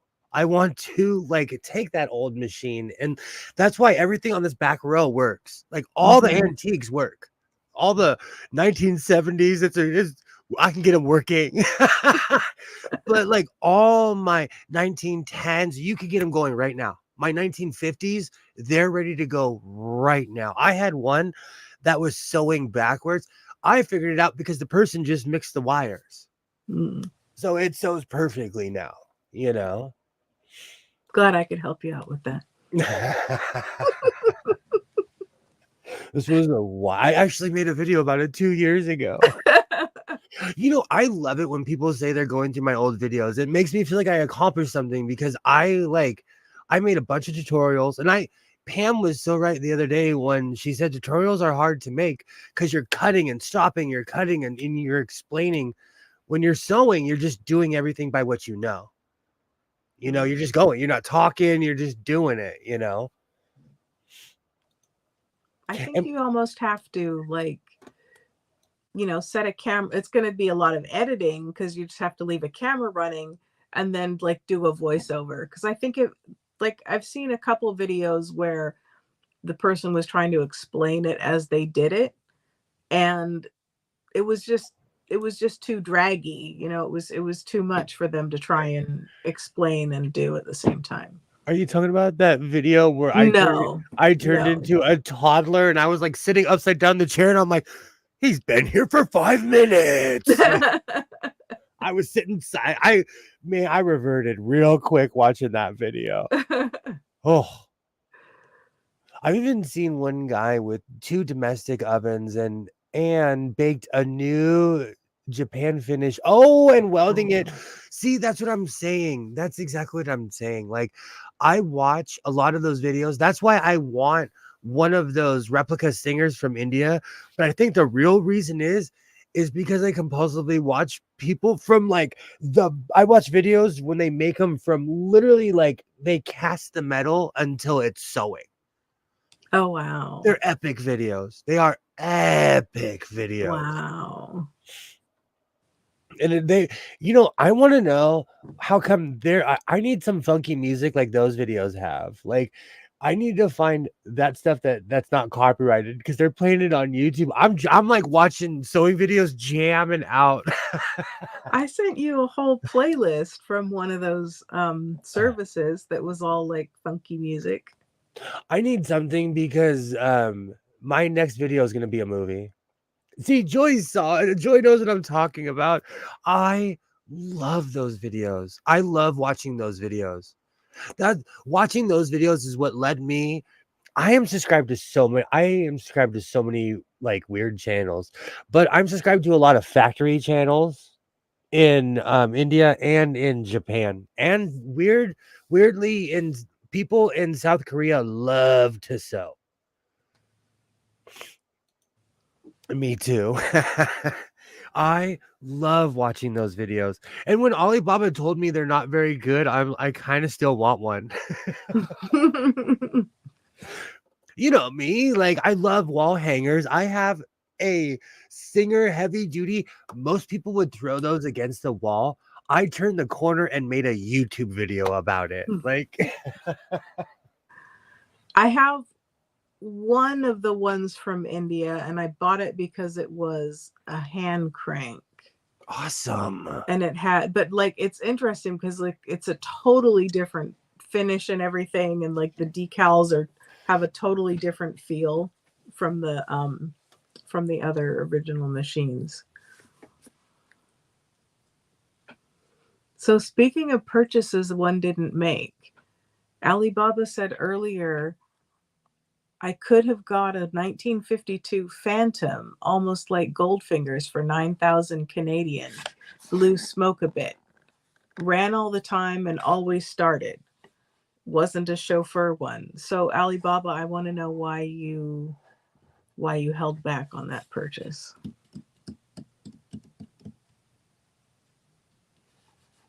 You didn't want a touch and smoke like I have? This bad boy behind me, it's directly behind my Golden Girls chair. It still is the touch and smoke, but I think I got oil in the light. It's not the motor that's smoking, or it's a huge electrical problem, and I'm just have my face waiting in it, waiting for a fire. Well, you could take the light apart and see what's what. What's new? You know what's funny? I have parts for a touch and sew. You know, you have so many touch and sews. Maybe you could pull them and then you could get enough parts to get like a good working one. I have a weird, it's a machine. It's called, okay, I have a Singer sewing machine. It's called a Cocktail. It has a pneumatic pedal, a self-winding bobbin. It has that 1980s body. It's everything that Touch and Sew ever thought it wanted to be. Still to this day, I got it in Ventura. I've seen a few online, so it's not like one of those like really rare machines, but it's really weird. So they continued with that technology for a while. I have left advice on the YouTube page. And Singer in India. Oh, okay. I love those videos. I love watching them. If I ever had to finish the rules, it would cost me too much. Are you Yeah, but if kidding you me? only paid $9,000 for it originally.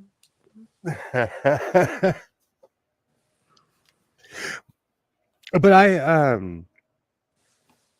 I do have a few parts, but that cocktail machine, for some reason, it's the name that gets me every time. It's the Singer Cocktail. If it wasn't buried, no, it's buried. It is buried. Is it buried? I can't remember because I have so much stuff in the middle bedroom. I actually keep that machine in a special place because it's rare in a weird way to me. Mm.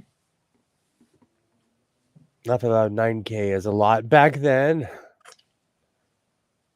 Do you know what's really funny? I was trying to explain to my son today why $100 was a lot of money back in 1992. Mm-hmm. Because he asked me why I never wore Nikes as a kid. And I said, sit down, son. Let me explain economics to you. My parents thought it was insane to spend $100 for a pair of shoes. They thought they were just like, no. I mean, a couple things. You know, one, you're a growing boy, so they're not going to last that long. And then two, you could get well-made shoes for less money then. You're right, because I wore skate shoes, I wore Duffs and Etnies, and they were $40, $50. Vans were 25, like the canvas Vans were $25 back then. Mm. So there were ways around it, you know. But you know, you want well, see, it's different because I grew up around people that wore skate shoes, but the Jordans and stuff were still coveted back then.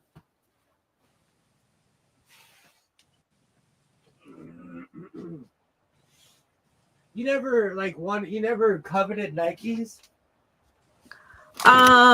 Well, there were some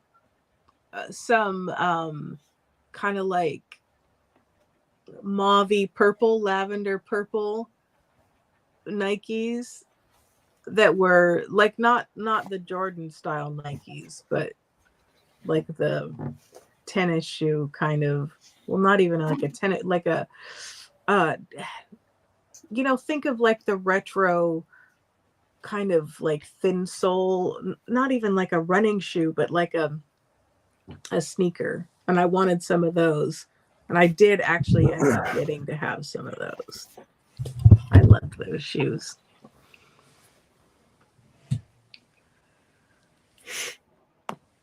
My first truck, I I had a 1983 Ford Ranger. It was my first truck. I treated that thing like it was a Ferrari.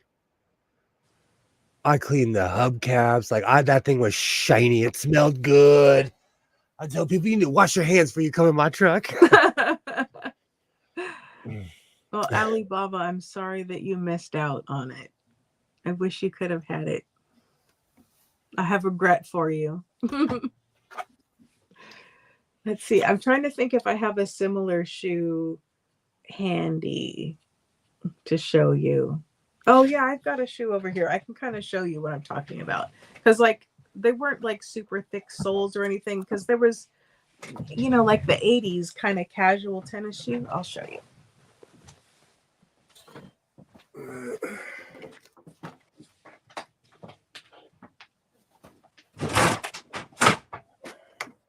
I'm okay. You're supposed to say "umpa." Well, Please tell me I you've have- seen my. Oh, sorry. I added a shelf to my shelf, but I couldn't find the brackets. Oops. And so it's perched on a different bracket. But these are Timberlands, but they were kind of like this, except the sole was thinner. I might have a pair of Nikes like that. I know exactly what you're talking about. So Alibaba, you would have laughed today. You would have laughed. My son and I did we did a Three Stooges move where like he opened the washing machine and he was like, "Oh, are my MMA pants in there?" I said, "I don't know." And I put my head in to look as he was closing the lid. And it made the conch sound and it hit full on the flat part. I know there's not a flat part of my head, but it hit the top of my head, man. I felt it. It conked and everything. ouch. Oh yeah. Oh yeah. It's funny now. I was doing some work cleaning out the garage over the weekend, and I leaned down under the utility sink, and it's got like, the bowl goes in this way and then it has like a lip, and I forgot about the lip and how much the bowl slants, and I went to stand up and I stood my shoulder right into the bowl. Like there's no bruise, but it feels bruised. Oh, it hurts so much. Yeah. And if you want to really laugh, so when I get done doing this, sometimes someone and I go full Elvis and we have a conversation or two. I was watching hockey highlights the other night after having a conversation with somebody. I went and sat down on my couch, and I've done this more than once. There is I have two cabinets on both sides of my couch. My couch is probably 7 feet long.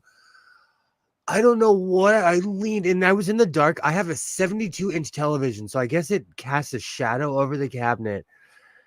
I full on headbutted my cabinet. Oh. And I've done it more than once, and it's so disturbing because like I'm getting ready to relax, and then you do this violent thing to yourself. In a room I was like conk, and I'm like, why do I do things like this to myself? And I sat down. It's like 2:30, 3 in the morning, and I'm like, why did I do that?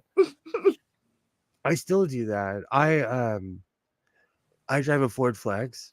The door that has a weird hook at the tip of the door. It is the exact same height as my temple on my head.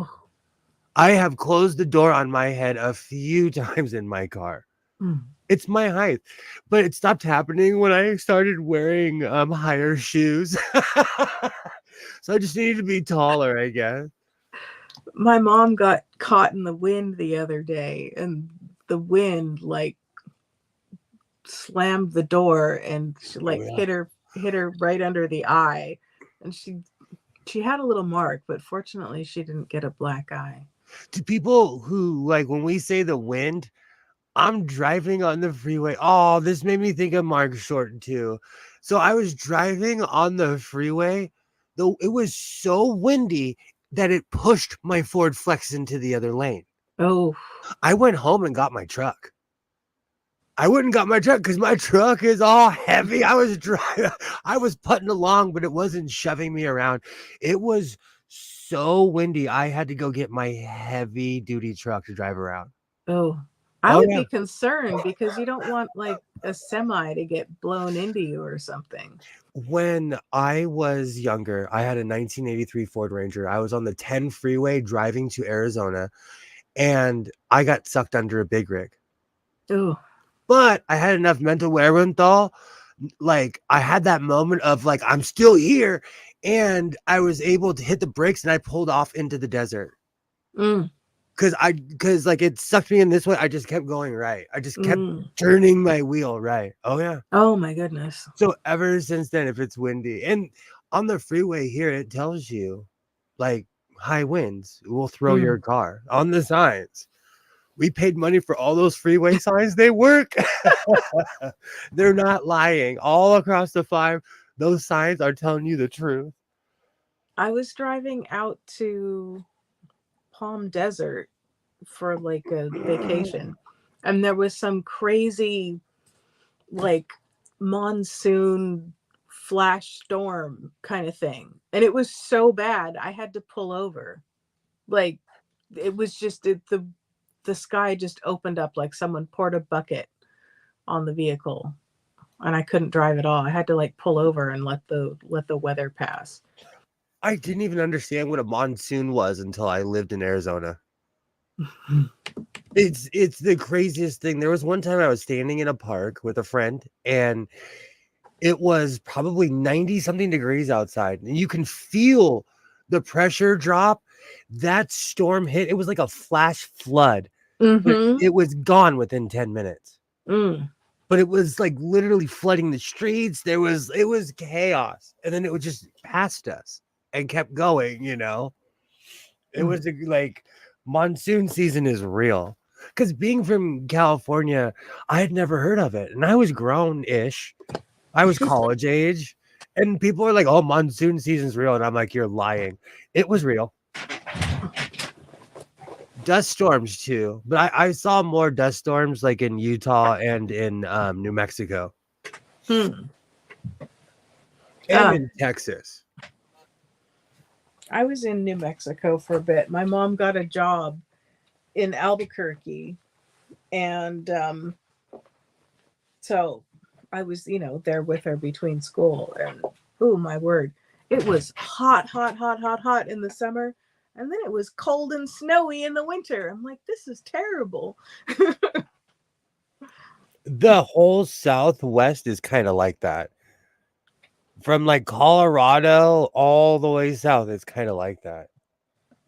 I saw some churches driving to a Nevada one where that desert party got trapped in due to mud and out of flood. Mm. It's no joke. Like, did you see what happened at Coachella this year?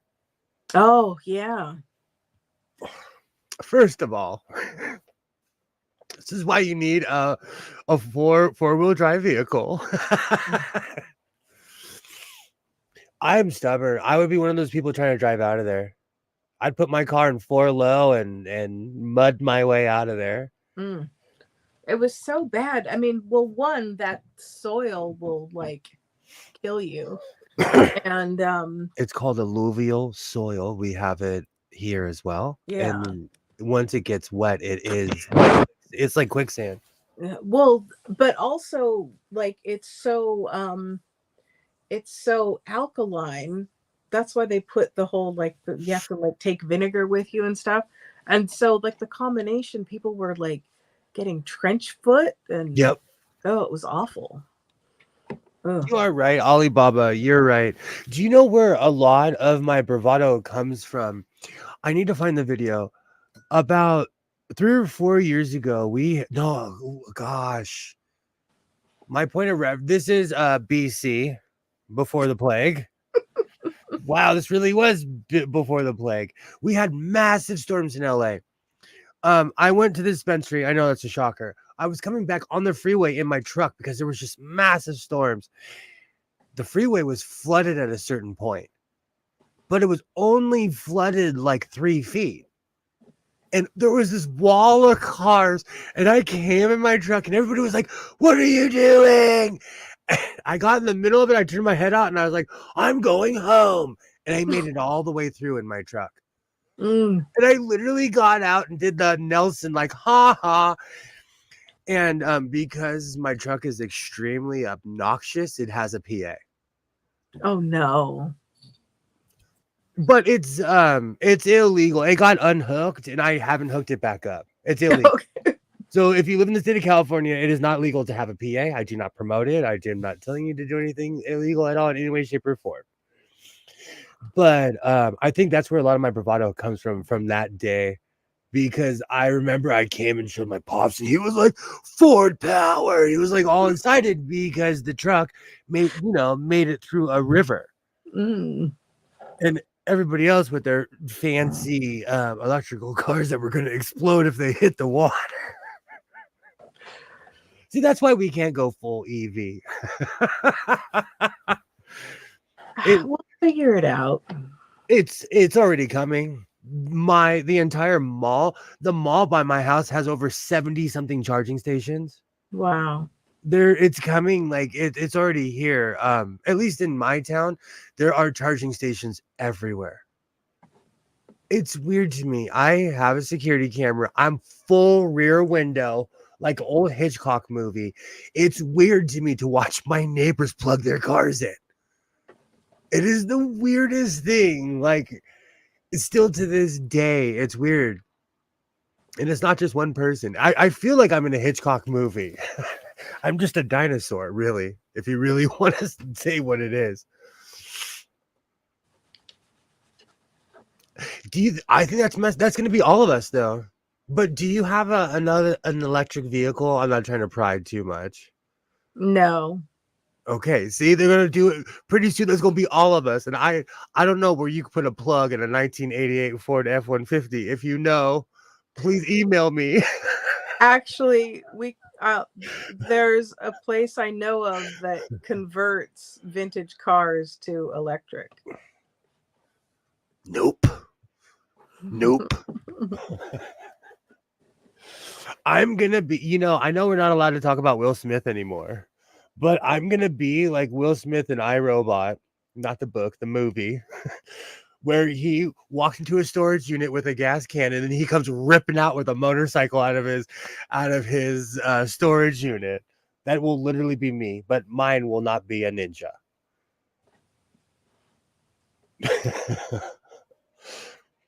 I do not have an EV. They only last 3 years here due to the cold. You see? Well, I can't use that excuse. We live in where it's like permanently 70.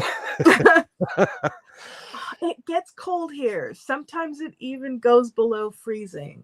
It's cold to me right now. I've seen an old VW Beetle. Wow. How would that work? I had one. That means it would be weightless. Well, no, the batteries are heavy, though. Okay, you're right. Because like we have real solar generators at my job, and they're huge. The main one is so big you can walk into it. Wow. Yeah. It literally has its own building. They dropped it off, and I was like, "What's this?" It looked like a room. It looked like a box with a door. Wow. Good times. Wow, they're heavier. They're actually heavier. I still feel like we need to figure out how to do better with them recharging as you use them. I mean, I know there's like regenerative braking and stuff, but like, solar paint or something on there so that you have more range and you don't have to plug it in so often, etc., etc. On behalf of my so-called life channel, Waternay just invented something, and patent pending. Solar paint will be the name of my next punk band. I like that.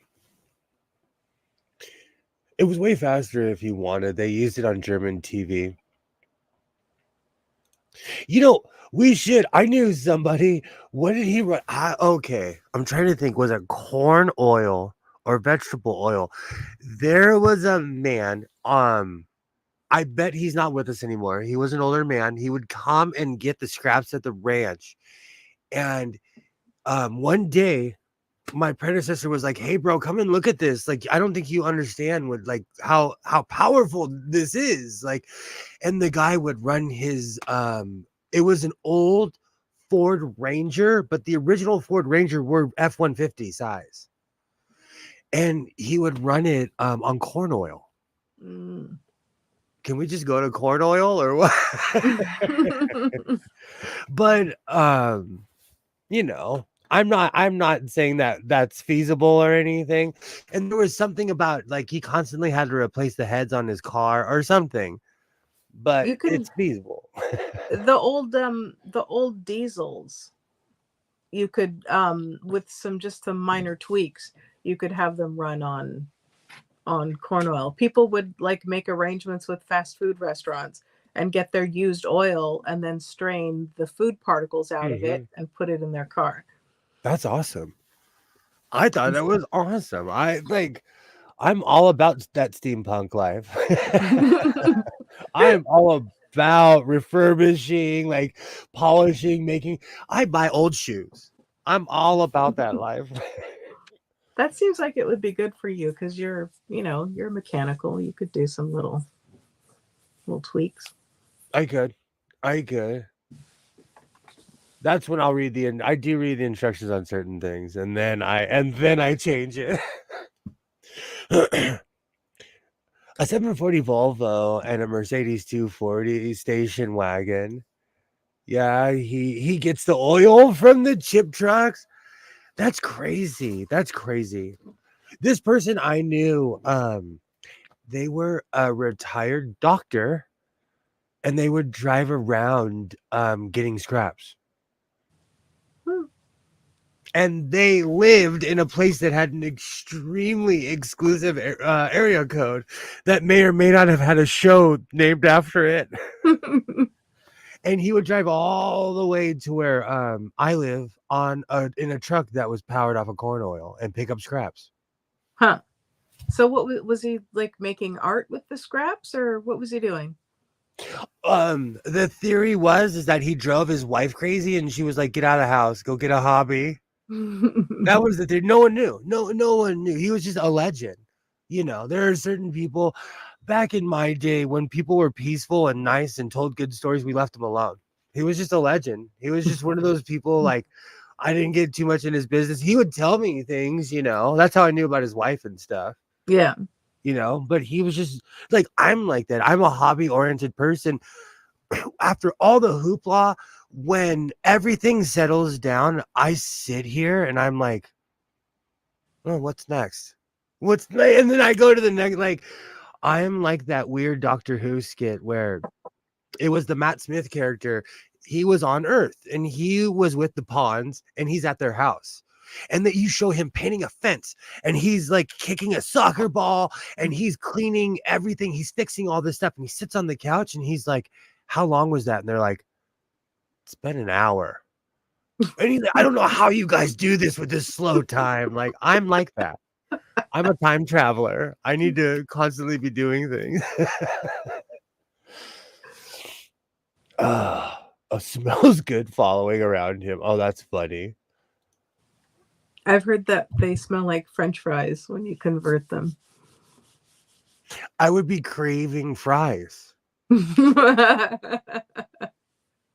That's what did me in today with the so by Isaiah's MMA place, there is, and I know this place is legit because that's where I get my lengua burritos.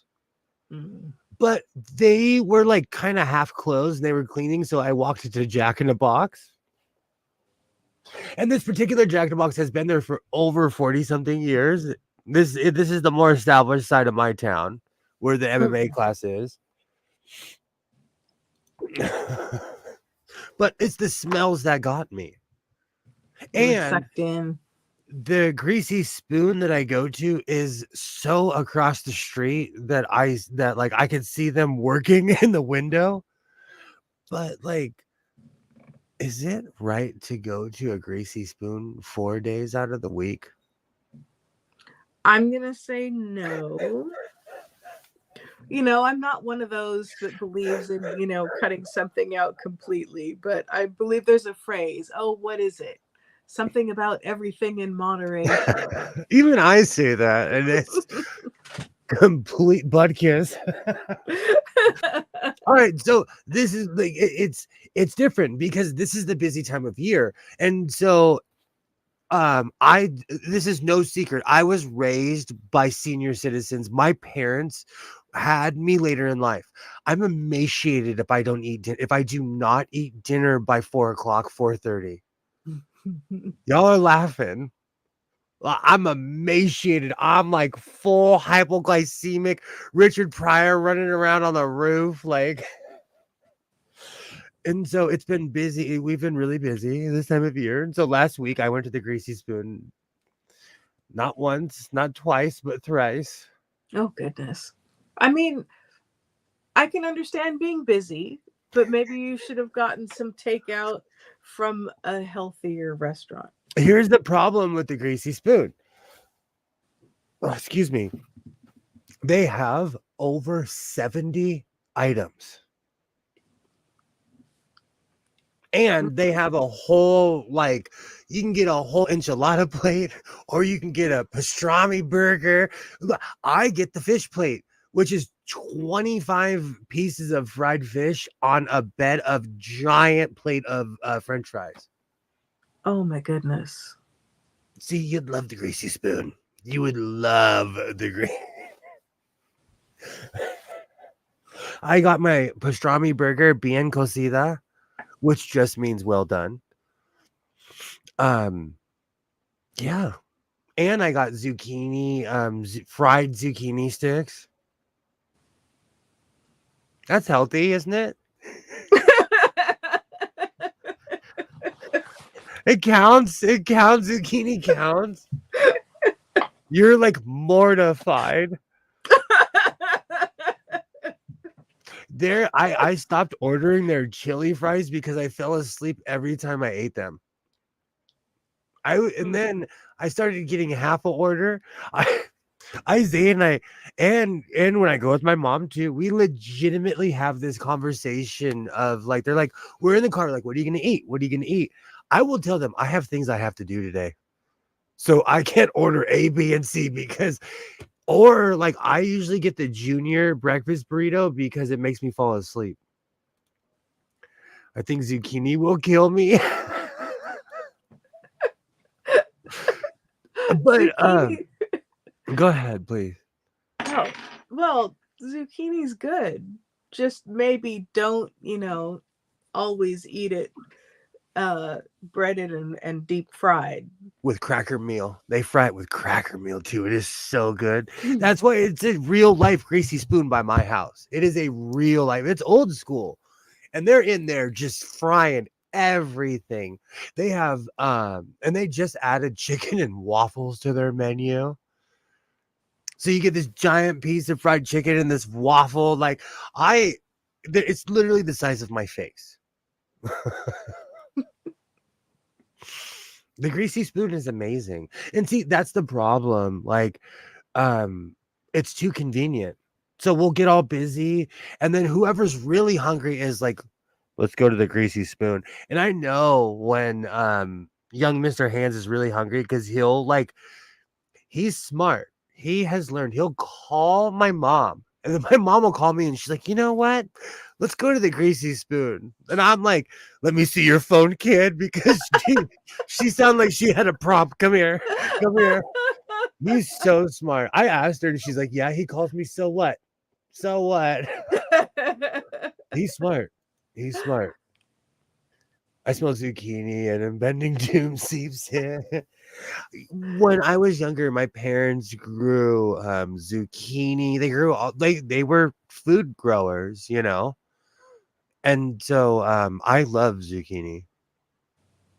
My mom and I this last week we had zucchini, and then some of those little, like, what is it, pepperdillo peppers, or I don't know. They're like little miniature bell peppers. They're not hot, but like um red and orange and stuff. And so we chop them up into big pieces and toss them with some olive oil, salt, and pepper. And then I have some ras al hanout. Sorry if I'm mispronouncing that. It's a Moroccan spice blend. We would toss them together and put them on a tray and roast them. Oh, so good. So good. Really quickly, if you're scared of mispronouncing anything, may I remind you where you are? We are in the house of misspelt words. Still to this day, you can, if you ever are having a bad day, if you're ever having a bad day, just go to my last year's So Frugal 2023 video. Instead of reveal day, I typed in revel day. It's still up. That's It's still appropriate up. too. But it's not what I was looking for. But I didn't even check. It's every time I see it, I laugh at myself. Every time I see it, I'm like, oh man, I should have really checked. So now, if you've noticed, every title after that is appropriate and all the spelling is correct. I check everything now ever since then. Revel day. Oh. I still cook roasted peppers. I cook the Los Angeles dog, and I still have bacon wrapped hot dog, and I'll cook roasted peppers in a different pan. And then I put them together. Wait, that sounds like a missed opportunity. Well, you have to cook the peppers first. I learned this from somebody who went to Le Cordon Bleu. And then, you got to sear them a little bit and get them going, and then you put the hot dog in. Ah. Okay. With a revel, yeah. What's more. So, like I said, if you're having a bad day, I put revel in instead of reveal day. Do you know, I have have you ever participated in So Frugal or anything like that? Any of the contests online? No. I don't know if I'm going to do it this year. I did it last year. I don't know if I'm going to do it this year. It's not that I have anything against them. It's the chronic fatigue. It's all I can manage to without, like, I have a bunch of other stuff that I need to do that is either taking my time or is on the list. And so, if I could get one of those contests to kind of coincide with something I already needed to do or was wanting to do, then maybe. But yeah. I'm not even saying this to be like, oh, boohoo me or anything, but I made 2 coats and didn't hear nay peep. And that's not like I'm still subscribed to these people. That's not like, oh, feel sorry for me, but like I stick out and I feel like I should have won something. I stick out. And that's not a dig. I'm not trashing anybody, but I'm just saying, like, I'm gonna put a contest on for us, and then whoever wins, I'm gonna mail them something, and they're gonna be like, "Oh God, the sewing really did what he's." You know what I'm saying? Like, I didn't see one person. They didn't even announce winners or anything. Where'd you find that?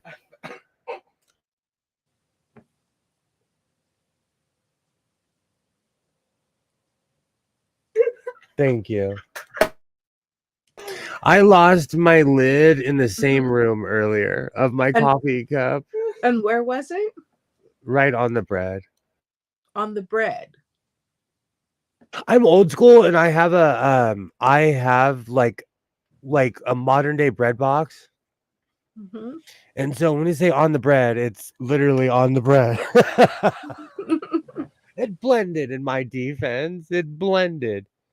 Oh, that's so funny. Thank you. Oh my gosh. All right, I'll sanitize the lid I took from yours. So was there like a did you have to submit, or was it just like a hashtag and then they looked up the hashtags and saw stuff they liked, or what was the All, deal with this contest? all of the above. All of the above. I'm saying I don't want to trash it too hard because I might participate again because I have more than enough material. It's basically you make something, you pick a design offline, a free pattern. They're Oh, okay. they're trying to promote the fact that there's free patterns online. Hmm. But I always end up going to Mood Fabrics and making a trench coat. Like last year, I went to Mood Fabrics and I made I found a pattern that looked like Mimi G R11407.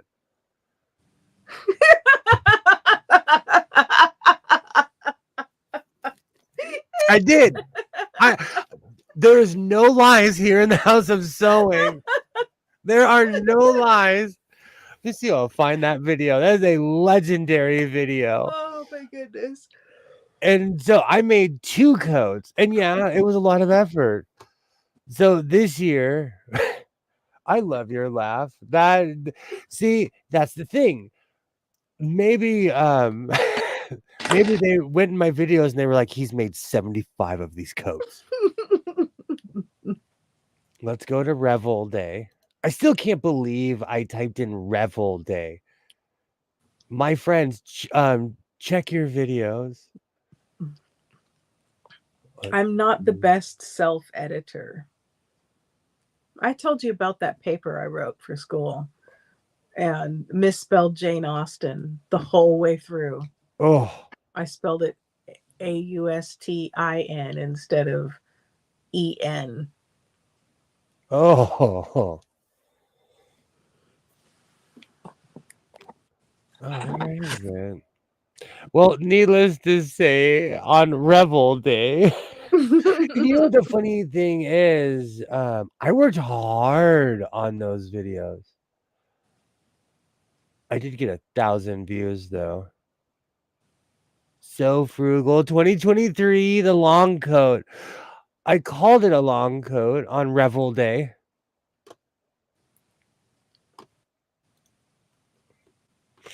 Oh my gosh. Okay, so so that's a no for Alibaba. Joy, if you're still there, have you ever participated like in So Frugal or anything like that? And Polish, our friend here at the House of Sewing, Polish and Assembled, said that she would not participate in something like that. But look at that. Look at that guy. Look how proud he is of that coat. And so what? That's like Mimi G R11407's cousin. So-Called Life is sponsored by So Frugal 2023. Do you see how excited and plucky? Look how plucky and excited I was. Also, in the mayhem and all the I made 2 coats. Do you see? I made a red one and LA, red and blue. So Joy says no as well. Okay. I probably won't participate this year. I had a good time, but I worked so hard. I mean, you could if you want to. I like making clothes just because I make clothes. I sewed my tail off for this. Like I made those in less than 4 or 5 days. Wow. And those are full pockets lined, interfacing, all kinds of fun stuff. Wow. Who are the other 2 guys? Those are what my mannequins look like without without a giant eagle head on it. What contest I see online, you need to live in the USA. This the person who actually put this contest on is from Yorkshire. It's the Yorkshire Sew Girl. I actually think Rowan is an awesome human being. She's like really up there in the sewing world. Anytime I say anything from the time my name was Godless Sewing up until now, she still responds to me every single time. You know.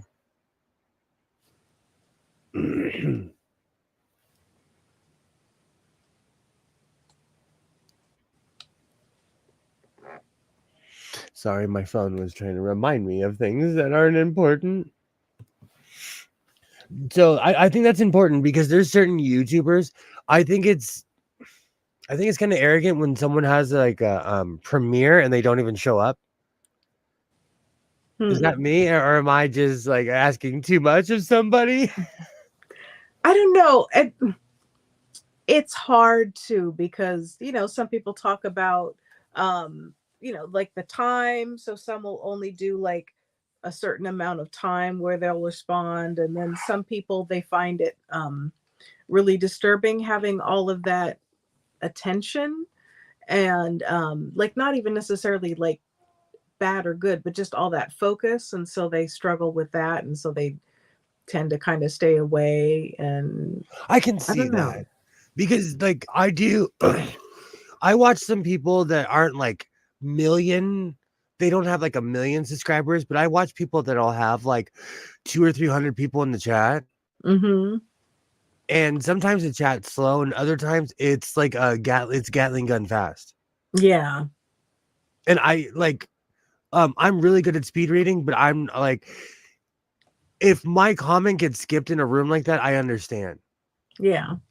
I completely understand because you're not gonna, even an eagle eye isn't gonna catch every comment. Yeah. Well, unless you have moderators. There's one channel I watch. People say ugly things. That comment is gone in 10 seconds Wow.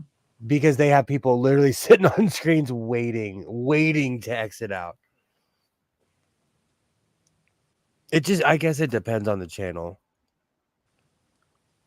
I have the Touch and Sew song stuck in my head. All right, we're coming up on 4 hours. I think this pleasure cruise has been going for a while. I'll be back at it on Wednesday. Same bad time, same bad channel. I will be continuing on my quest to finish things, but the funny thing is I'll probably have a brand new project. Let's be real. Let's be real. Do you have anything that you'd like to shill? Not at the moment. Alibaba, I'm about to park the ship in a minute. Have a great night. Thank you so much for stopping by. You are you're what makes this channel, and I thank you for it. It's So always nice to talk to everybody. right now I'm working on everything I made in 2023 and I'm trying to not make it a movie, so I might just make an intro, outro, and call it part 1. Because I have condensed a 46-minute clip show into 9 minutes. Well done. It's about as far as I could take. I keep on trying to clip it down, but I want people to see what I've made. And it takes more than 4 seconds. So I repeat certain things, so you'll see the shirt twice, I had to move it around. I do not make this channel. Thank you for having. Oh, thank you. I know, but you help. If it wasn't for people showing up, I wouldn't be here. Well, I would just be here just talking to myself. But with that being said, I'm working on everything I've made in 2023 right now. I'll have it out soon. I need to edit that short. I have a short from the swap meet, but I have a feeling by the time I'll make it, I will have gone again. I keep everyone in line. Absolutely.